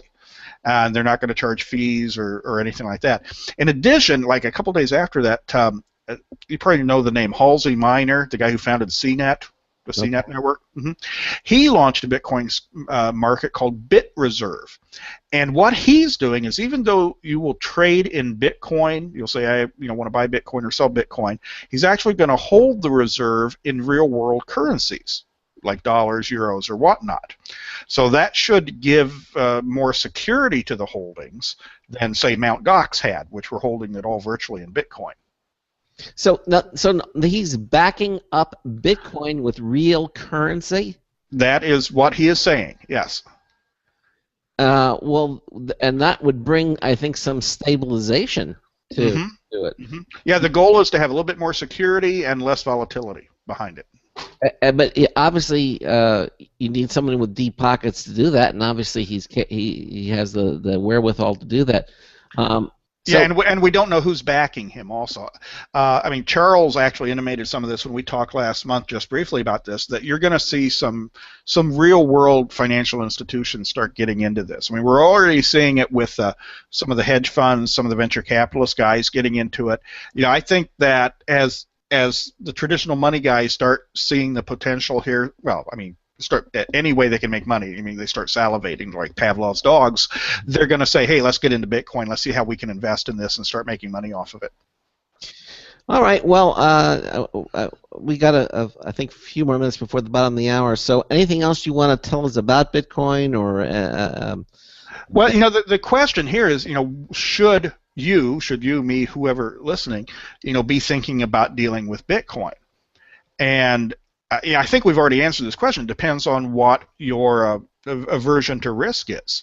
If you're a gambler and you say, hey, I've got couple $1,000s here, let's buy some Bitcoins and see what happens to them. And you don't mind losing that couple $1,000s if it comes down to it, then by all means, Bitcoin makes all the sense in the world today, just like playing the stock market does. Mhm. If, however, you're very risk averse and you don't have a lot of spare funds and you can't afford to lose your money, I'm not sure that Bitcoin makes sense, even if you're just using it practically to buy things, to spend at Amazon or Overstock or Tiger Direct or wherever. That given the volatility of the thing, you could buy Bitcoin today for $600, but it'd only be worth $500 tomorrow, and you can buy a printer for that kind of money. So, I think for normal people, it's still too volatile, still too risky. But for financial speculators, it makes sense. Also, for people who just want to bypass their traditional banking system. If you do want to send money overseas or to somebody who you don't want anybody knowing about for whatever, then Bitcoin makes all the sense in the world for those sort of transactions also. You can't use PayPal to do that, huh? No. What was I'm trying to remember. What was the name of the kind of illicit drug market that the government took down last year? I'm going to say Ben would know this, but that would be wrong of me to say that. Yeah, it's not ringing a bell. Silk Road, that's the one. Back in October, they were essentially an online black market. Some people called them the eBay of illicit drugs. Mhm. Well, guess what? Most of the people there doing their transactions, buying whatever they were buying on Silk Road, used Bitcoin to make their transactions because it's untraceable. So when the government shut them down, FBI shut them down, they actually seized 144,000 Bitcoins from the Silk Road servers, worth $28 million or so at the time. But yeah, if you're in the criminal element, dealing in whatever it is you're dealing with, chances are you're already dealing in Bitcoin, and they probably don't need to read my book. They already know what they need to know. Yeah. Okay. So what you're saying is that if you have some disposable income that you don't mind losing, if you do lose it, and you're looking to speculate a little bit, then Bitcoin might be. Rather than going into the stock market, you might want to try Bitcoin. Yeah, if you're a financial speculator, gambler, let's say in so many words, and you're comfortable doing this sort of thing, Bitcoin's a place to put your money now.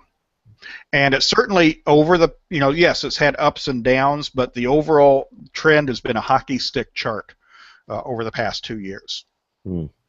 Which is more you can say than about the stock market, isn't it? Yeah, in fact, there's some indication that the Bitcoin economy operates contrary to, exactly the opposite of a traditional economy.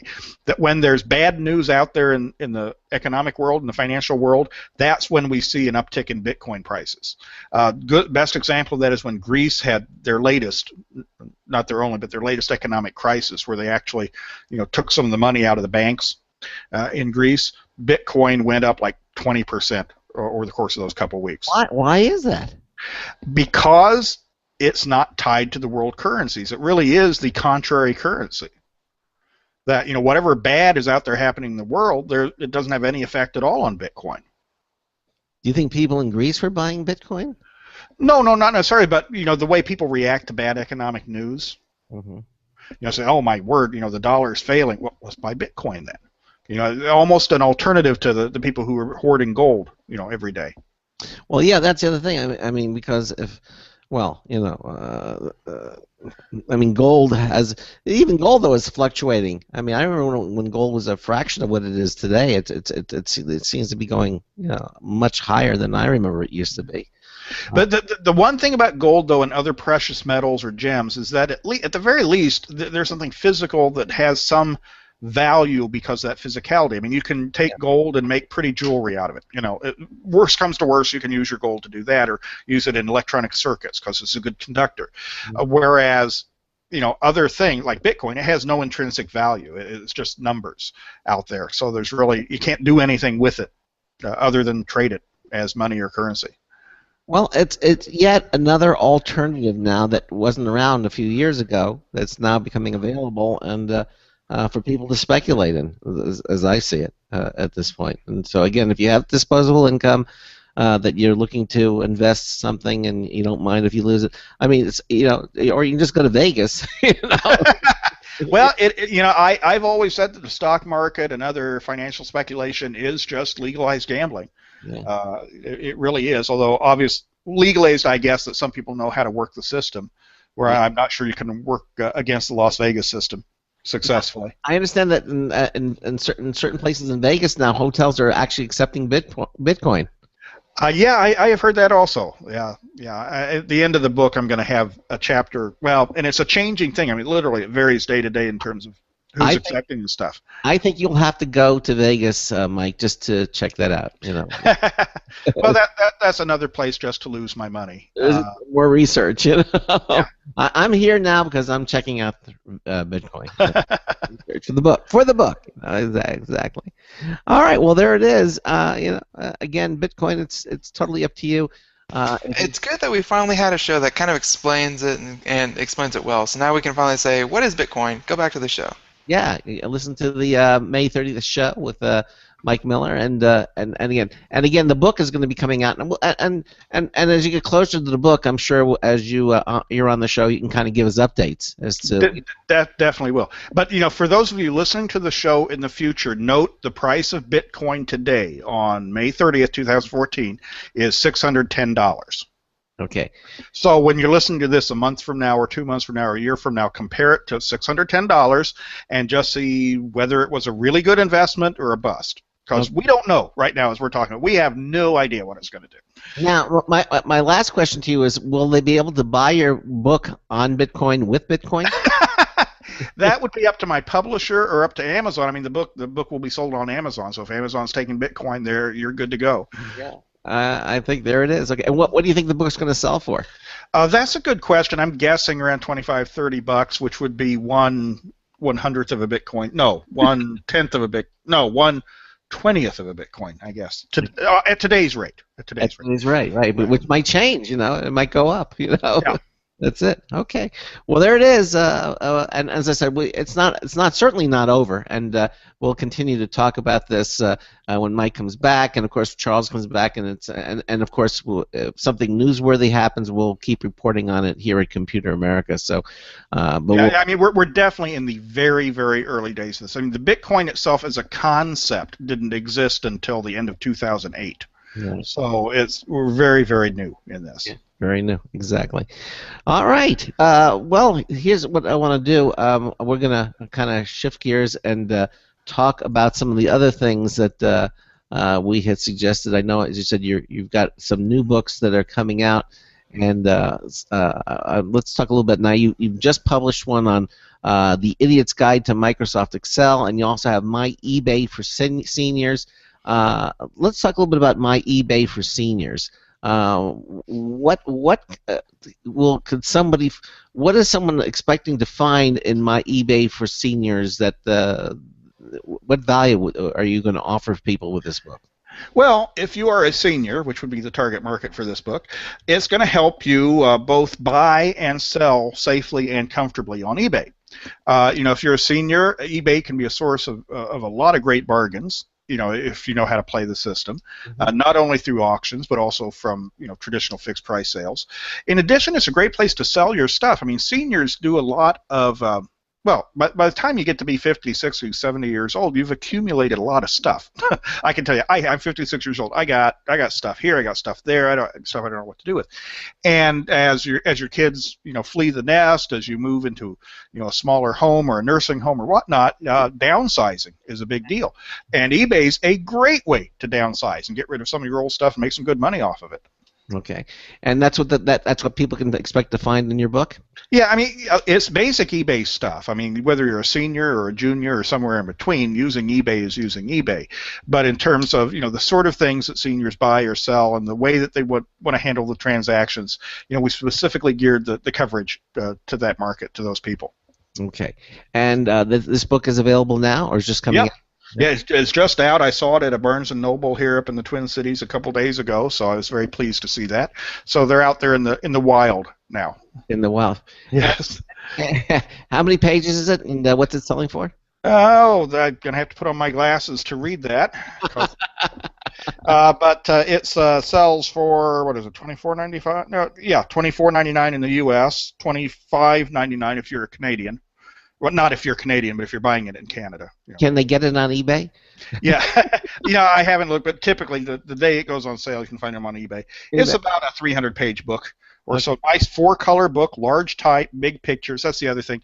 When we do these for seniors books, we realize that they're like me and you're having a little trouble reading the fine print. So we try and make things a little bit bigger to read. But it covers everything. It covers selling, covers shipping, which shipping's I think the biggest hassle for anybody who hasn't done eBay.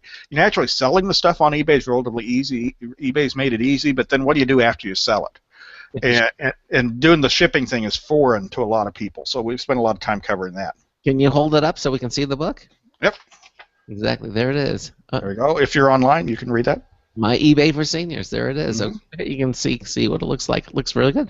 Okay, and I'll tell you what. So it is, and you can get it, as you say, on Amazon, and you can see it in bookstores as well. Yeah, as well as on the Q Publishing website, QEpublishing.com. Can you get it as an ebook? You can get it any way you want it. P-book, e-book, G-book, D-book, whatever. E-book in EPUB format, Kindle format, or good old PDF format. In fact, on the Q site, they sold us a bundle with all 3 formats together. Okay, and they save a little money when they get it the electronic way as opposed to the paper version? Yeah, I don't know. They paid me the same either way. Okay. All right, we're at the bottom of the hour here. We've got our show reminder winner of the week coming up. This is the Computer America Show on the Boost Radio Network, on the IRN Radio Network, on the Blog Talk Radio Network. Mike Miller continues on with us. We're going to break for some commercials, and then we will be right back. Stay with us. This is a special alert to all Americans who own a vehicle with less than 120,000 miles with an auto warranty about to expire or no warranty coverage at all. Due to a decline in the economy and major car companies filing for bankruptcy, Cover America Auto Care has announced revolutionary, inexpensive mechanical breakdown coverage that is now available to the general public to save consumers thousands on auto repairs. An open phone line has been established for drivers to call who own a vehicle that is less than 10 years old for a free 5-minute quote and to see if you qualify. The number is 800-483-2514. Drivers who are covered with this auto protection will not have to pay for a covered repair again. This is the auto coverage now sweeping across America at a fraction of what dealerships charge and is now available to the public by calling today. The number to call is 800-483-2514. 800-483-2514. That's 800-483-2514. Don't complain about your cable bill going up and up and up. Do something about it. Grab a pencil and jot down this special number, 1-866-663-MyTV. The more cable TV rates go up, the better digital satellite TV looks. So, disable the cable and get more of your favorite channels in 100% digital quality for less money. Call 1-866-663-MyTV right now to sign up for packages starting as low as $19.99 and up to 4 rooms. And there's no equipment to buy. That includes your free HD TV upgrade, your free DVR upgrade, and your free professional installation. And the best part, the pristine digital picture and sound. Call 1-866-663-MyTV. So, what are you waiting for? Pull out your major credit or debit card. Call 1-866-663-MyTV. 1-866-663-MyTV. Disable the cable, cut costs, and get more. Call 1-866-663-MyTV. 1-866-663-MyTV.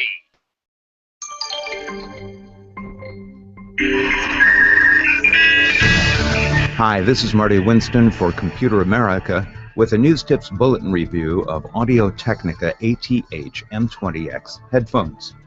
We've long respected Audio-Technica for the extraordinarily good quality of their full-size headphones, and their new ATH M20X professional monitor headphones are true to that heritage, even though they are among the least expensive. As monitor headphones should, these put an emphasis on transparency, not coloring the sound with the boomy bass boosts of so-called DJ headphones. We played back tracks spanning 60 years and could easily hear, for example, the notes from a single piano behind a big Dean Martin session. Bottom line, the audio transparency of the full-size Audio-Technica ATH M20X professional monitor headphones makes them a great choice for discerning on color detail in audio. This is Marty Winston at the News Tips Bulletin for Computer America.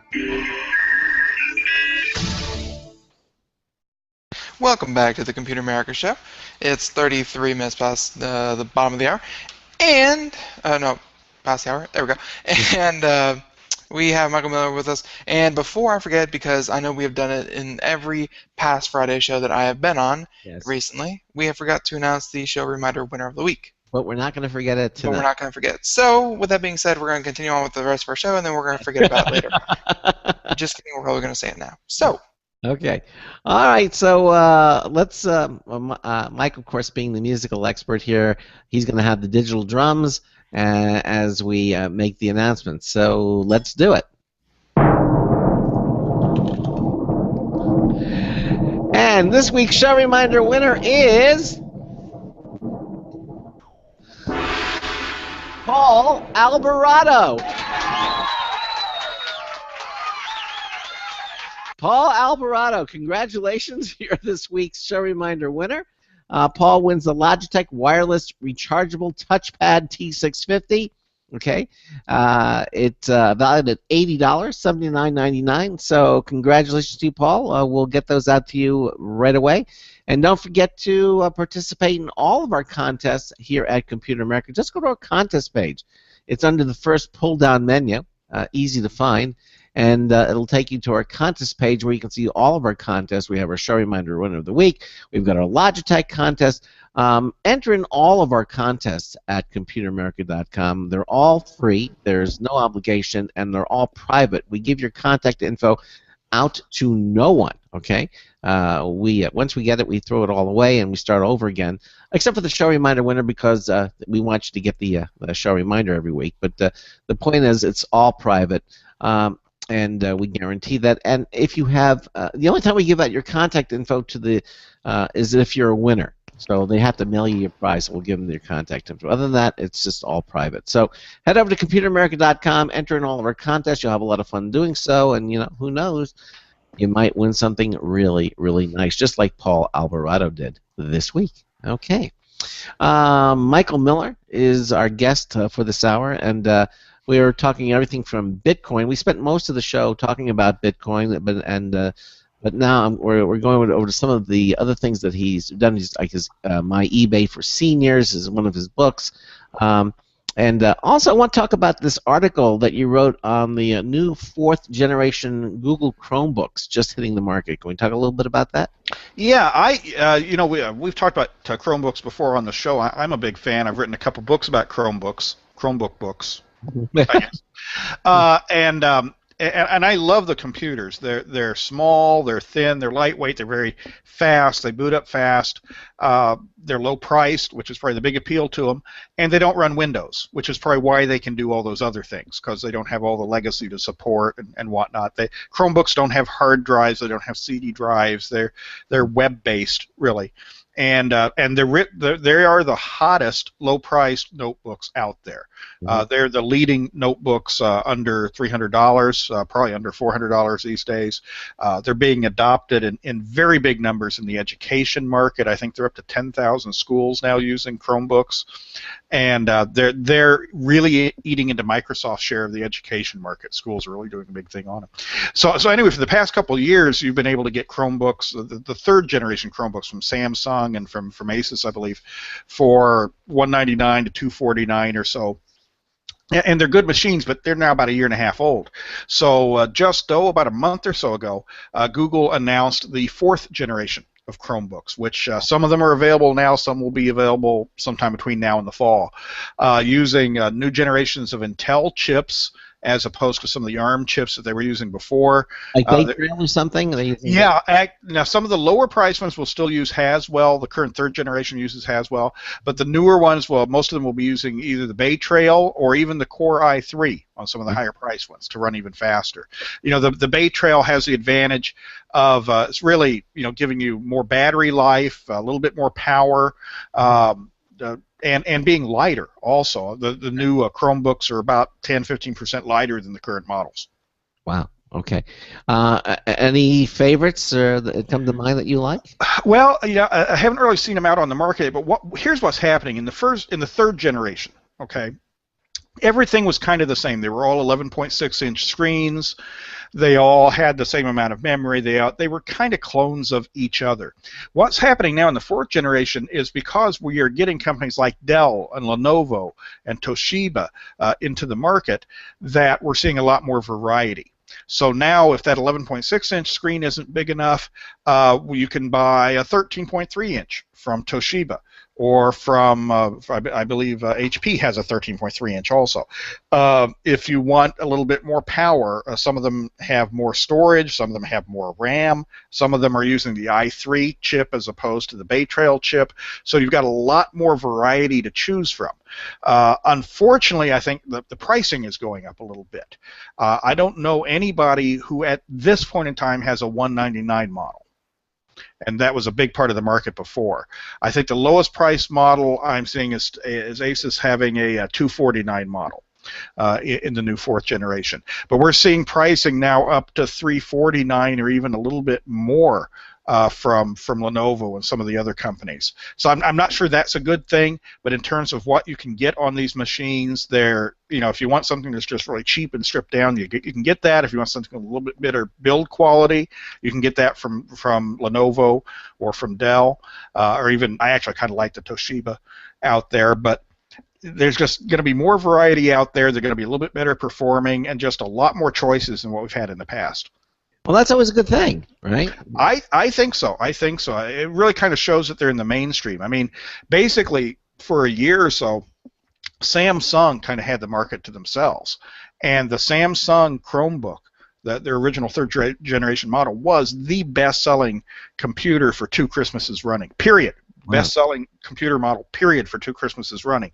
And obviously, HP, Toshiba, Lenovo, Dell, they're looking at that and saying, yeah, we'd like some of that pie also. And that's what's happening. It's also quite possible that they're just royally ticked off at Microsoft, and this is a way to do something totally unrelated to Microsoft, no Windows, no nothing on the machine. That's probably a factor also, but I think they're just seeing the opportunities in the marketplace. Do you think Samsung is going to let their leadership in this class of computer slide, or are they? Well, I got to tell you, the new models, I think they've gone from being the leader in the third generation to being an also-ran in the fourth generation just overnight. They've announced 2 models for their fourth generation.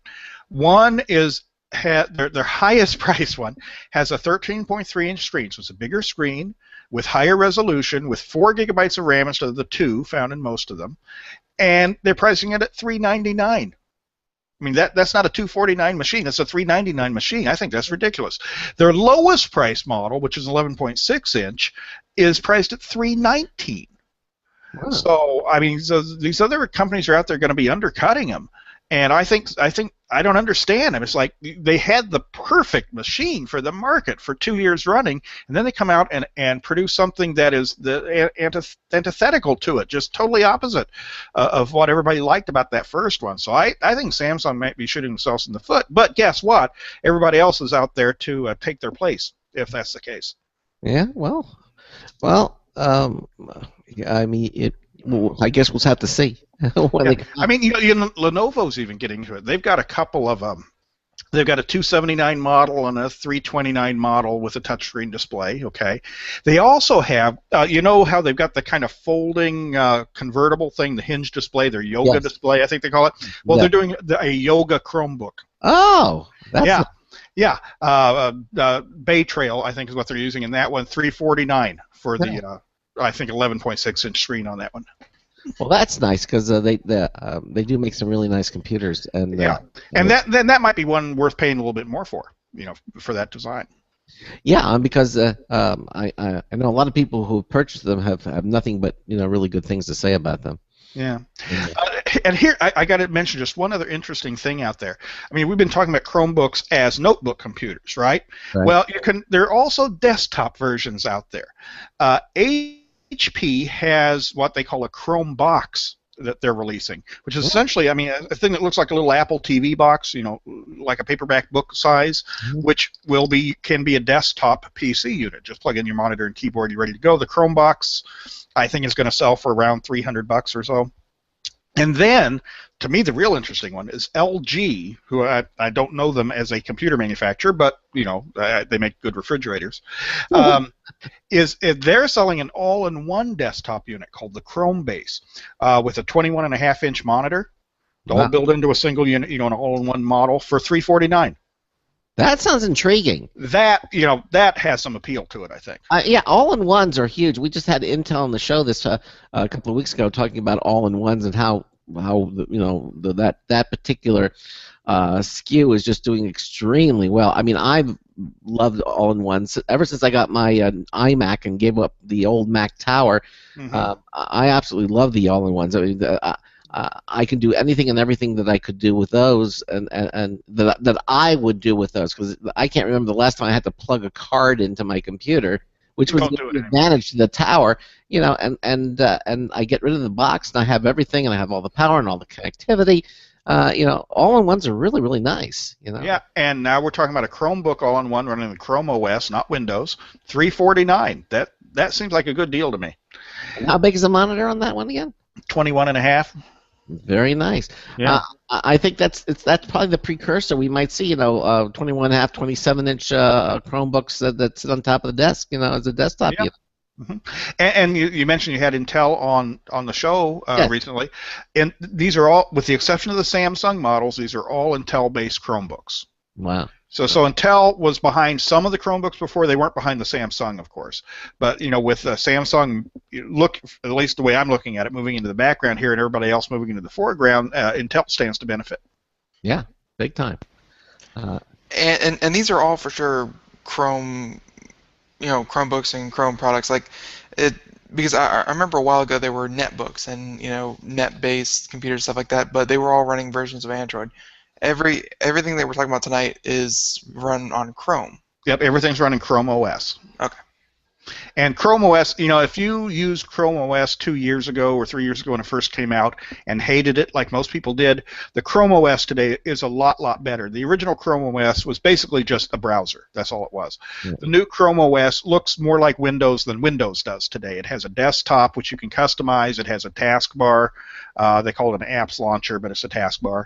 And, it looks a lot like Windows should look like. None of this Metro stuff. It looks like a real desktop with, you can open up multiple windows on it.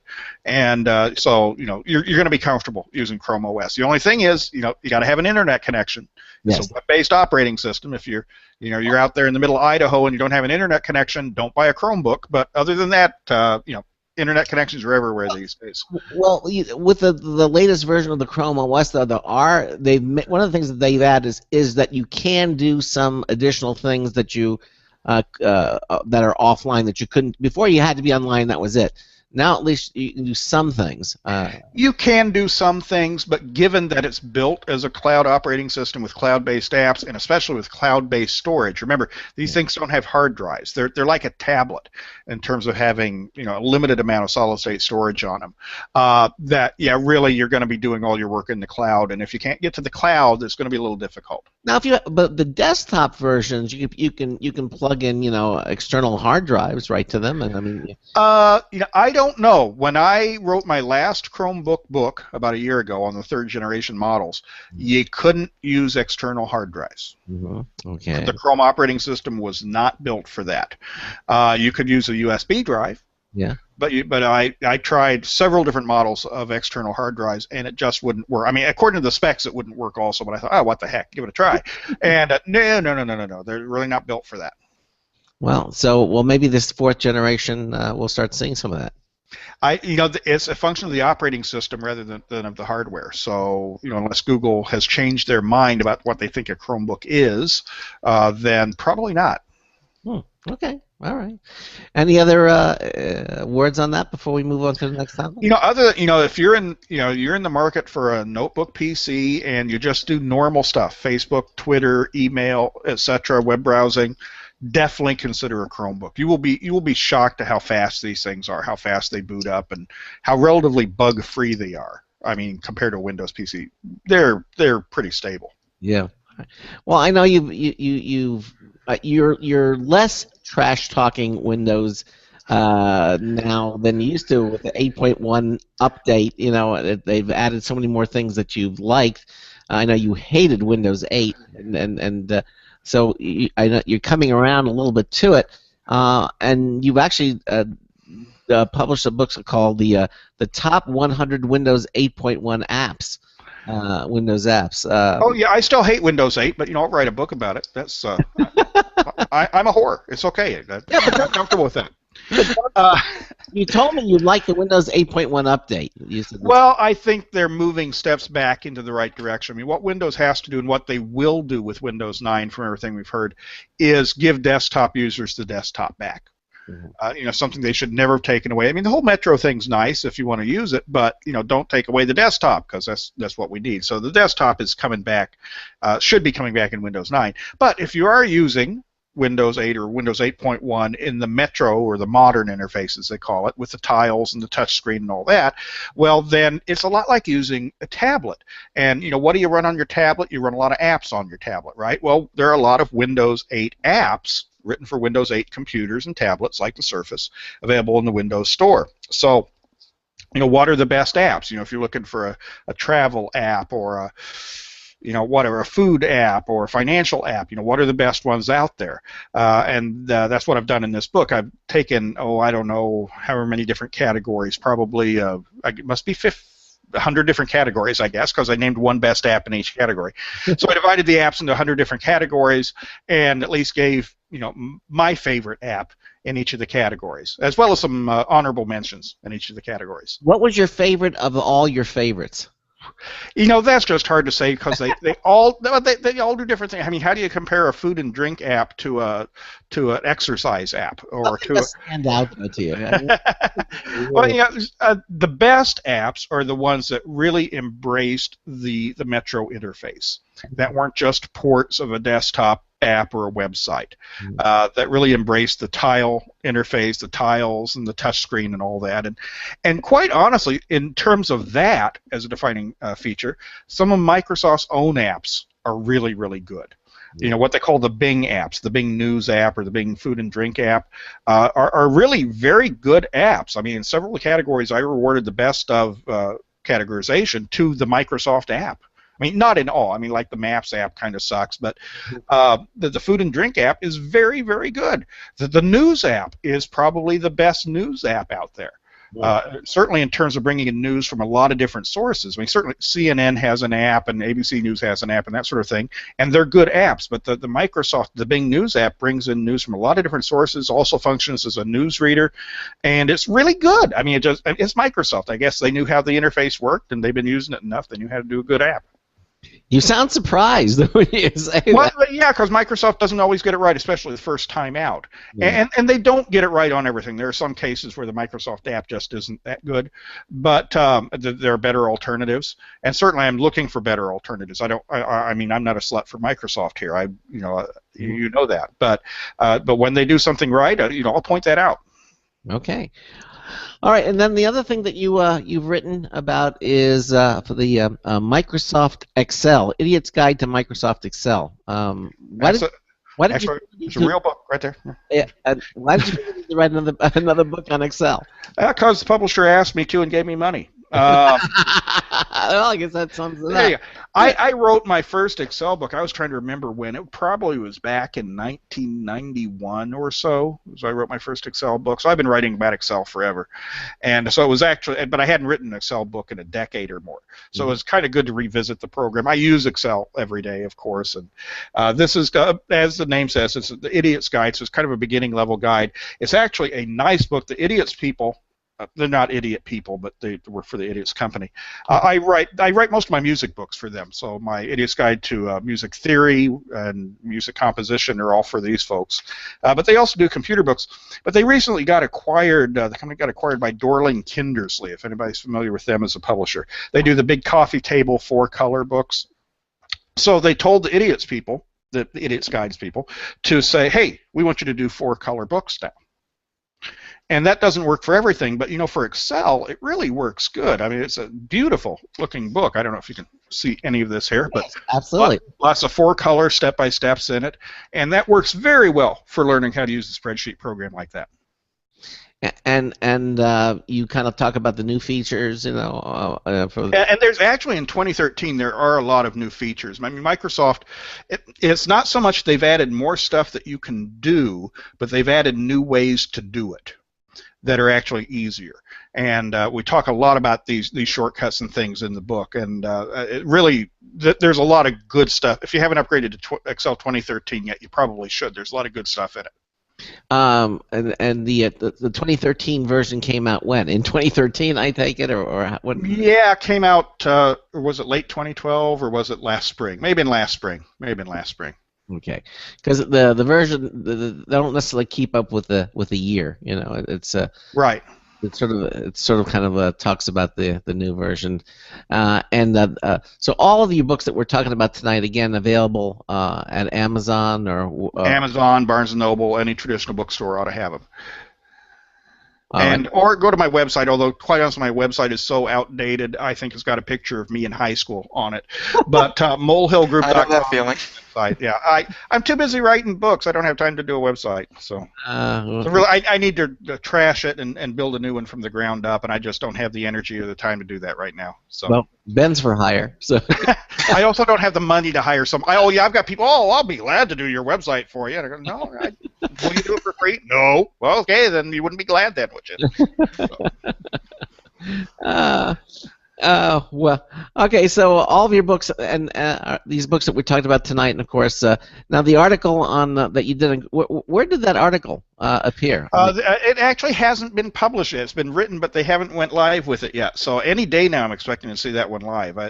My publisher, who also does a website with articles on it, they kind of treat articles the way they do books in terms of publishing them. Like, on the web, it's like you write something, it's there immediately. Not with these guys. You write something, and about 3 weeks later, it goes live. So it would be on the Q Publishing website, QUEpublishing.com. It's a good website. It does have a lot of news and information on it, updated on a somewhat regular basis. Now, we're talking about a lot of the books, some of the books that are just coming up.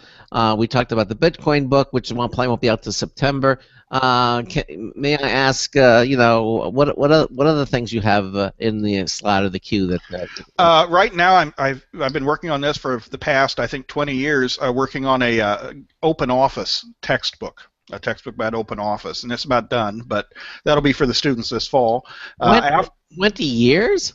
No, it just seems like that. I've been working on this thing forever. Generally, it takes me about a month to write a book, and I've been working on this one for about 4 months, and I'm really tired of it, to be quite honest. But that's not going to make it any less of a book. I'm so long on one project, I'm not used to. But when I get done with that, I am supposed to be writing a book on Gmail. I'm looking forward to writing that and finishing up the Bitcoin book, and I also signed to do a book. This will be coming out much later this year about the Internet of Everything, the Internet of Things. Yes. Talk about that. Intel last month. Intel talked about the Internet of Things on the show. Very interesting program. That's really become I guess one of the latest buzzwords. Yeah, really. I'm looking forward to doing that book. It's going to be a fun one to write. You going to focus on any particular thing in that? Well, that's the thing about the Internet of Things. It's about everything. So, everything from smart TVs to smart cars to drone aircraft, is part of the Internet of Things. So it really encompasses anything that you can put a chip in to get Wi-Fi connectivity and assign an IP address to. And that includes people. People can be things in the Internet of Things. You think people are going to have their own internet address? Oh yeah. IP address? Hey, we already have embeddable chips for our pets. Yes, that's true. That's so we can find them. But next step. Mm-hmm. Okay. Next step is, hey, I want to make sure Junior's where he should be, or my teenager is. So we'll just put a little chip in, give him my IP address, and we can follow him anywhere on the internet. And then you can call him. I love that idea. Yeah, we laugh at it, but it's going to happen. It's going to happen. So. And it could really be a chip off the old block. in the truest sense of the word, wouldn't it be?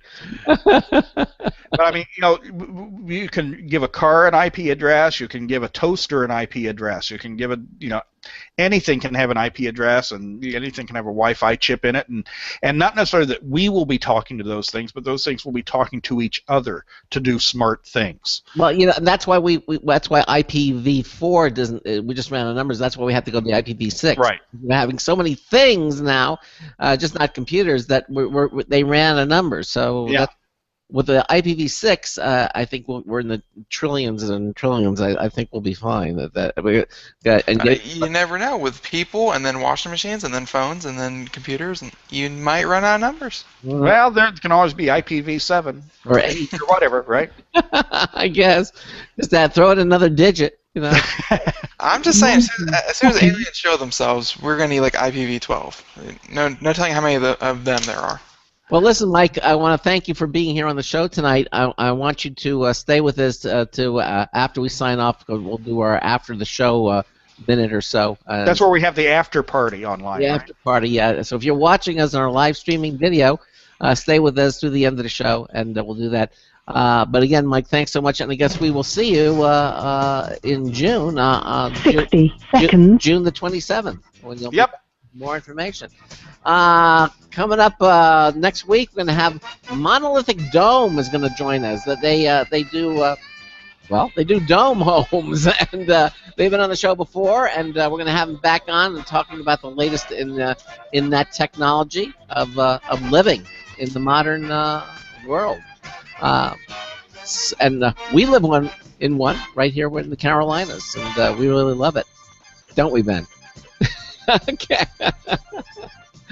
And that about wraps it up for us. Have a great weekend, and we will see you on Monday.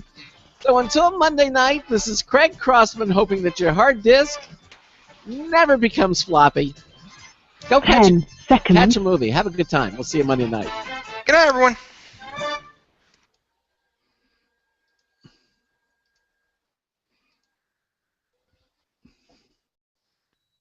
Thank you for using Blog Talk Radio. Goodbye. Okay, so there we are. We're going to say goodnight to everybody in the chat room, and thanks for being with us, and then we'll see you Monday. And what do you got a snorkel on now? Now you got the snorkel on?